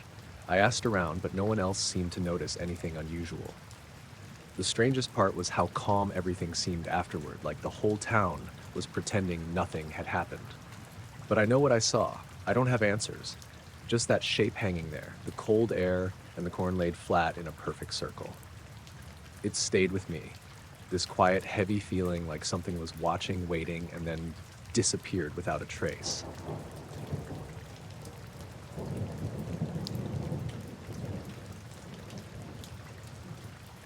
I usually go for a jog right around dusk, especially during the warmer months when the sun starts dipping, but there's still some light left. That stretch through Five Rivers Metro Parks in Dayton is my favorite. Quiet, plenty of trees, and a good trail that keeps you shaded most of the way. Nothing fancy, just me, the path, and whatever nature throws at you.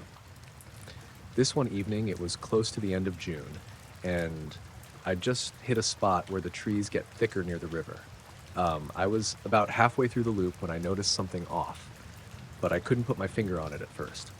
The air felt different, like it had dropped a few degrees all at once. You know how the humidity usually hangs heavy around here in summer? Well, suddenly it was like someone turned the AC way down.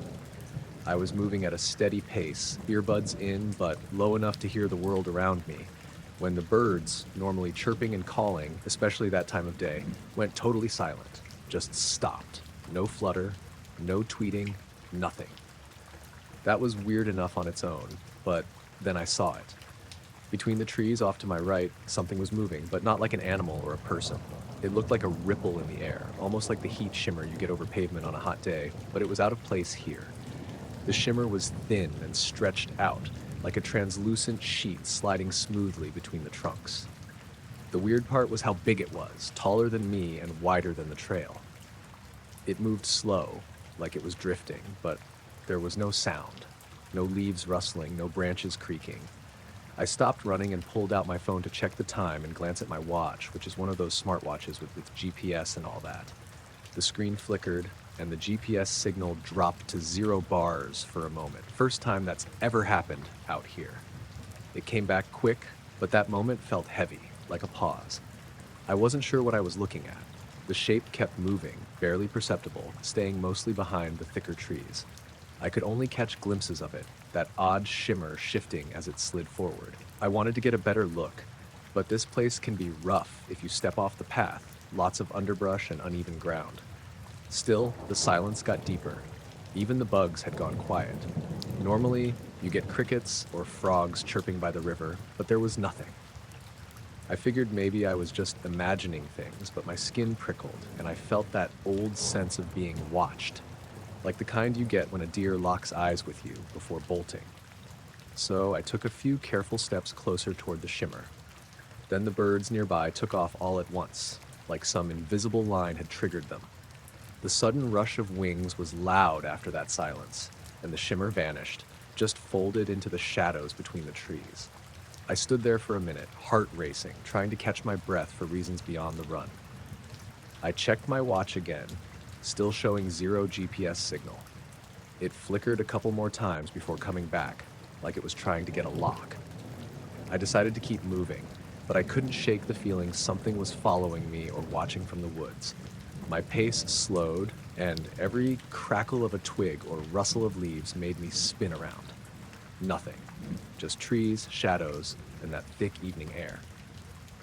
By the time I got back to the parking lot, my phone had full signal again, and the birds were back to their usual noise. I told myself maybe it was just some weird heat waves and my watch glitching in the humidity. But the silence, that shimmer, the signal dropping, it didn't add up. I haven't gone back to that part of the trail since. It's not like I'm afraid of the woods or anything. I just don't like feeling like I'm not alone, especially when no one else saw a thing.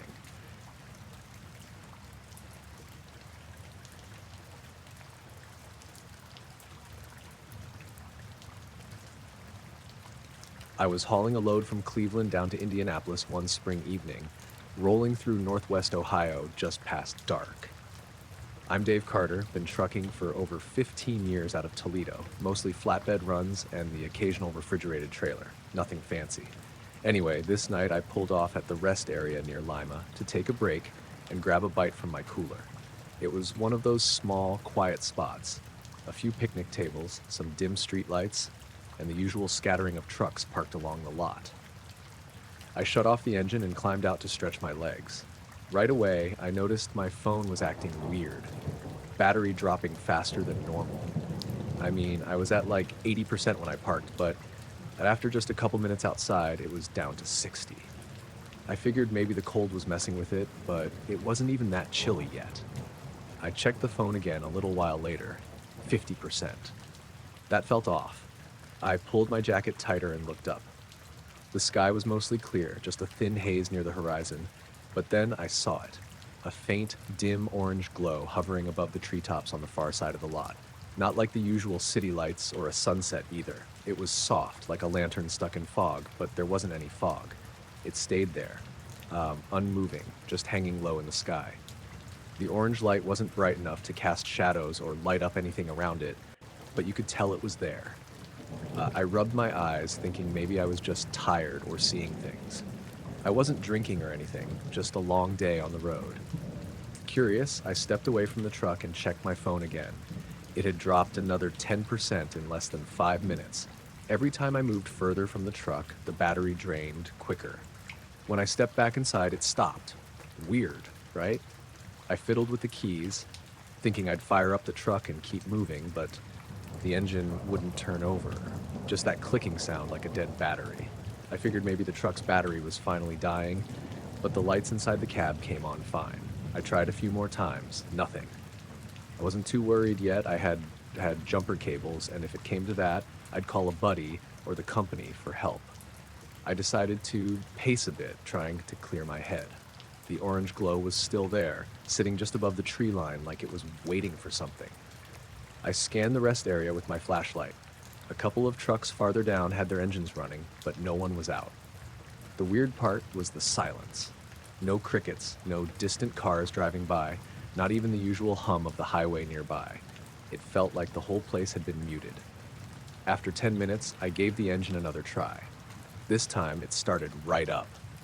I was about to roll out, but the glow was gone. Just gone, like it had never been there at all. I checked my phone again. Battery was back to 78% and holding steady.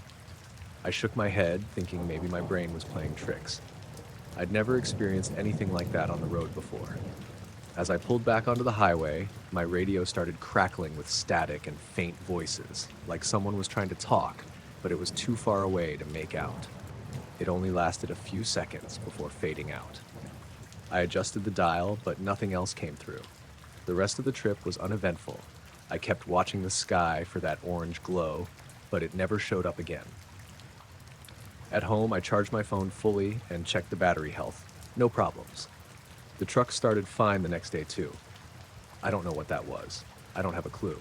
But I remember that glow, the way my phone drained, and how the truck wouldn't start until it disappeared. I just wanted to get home safe.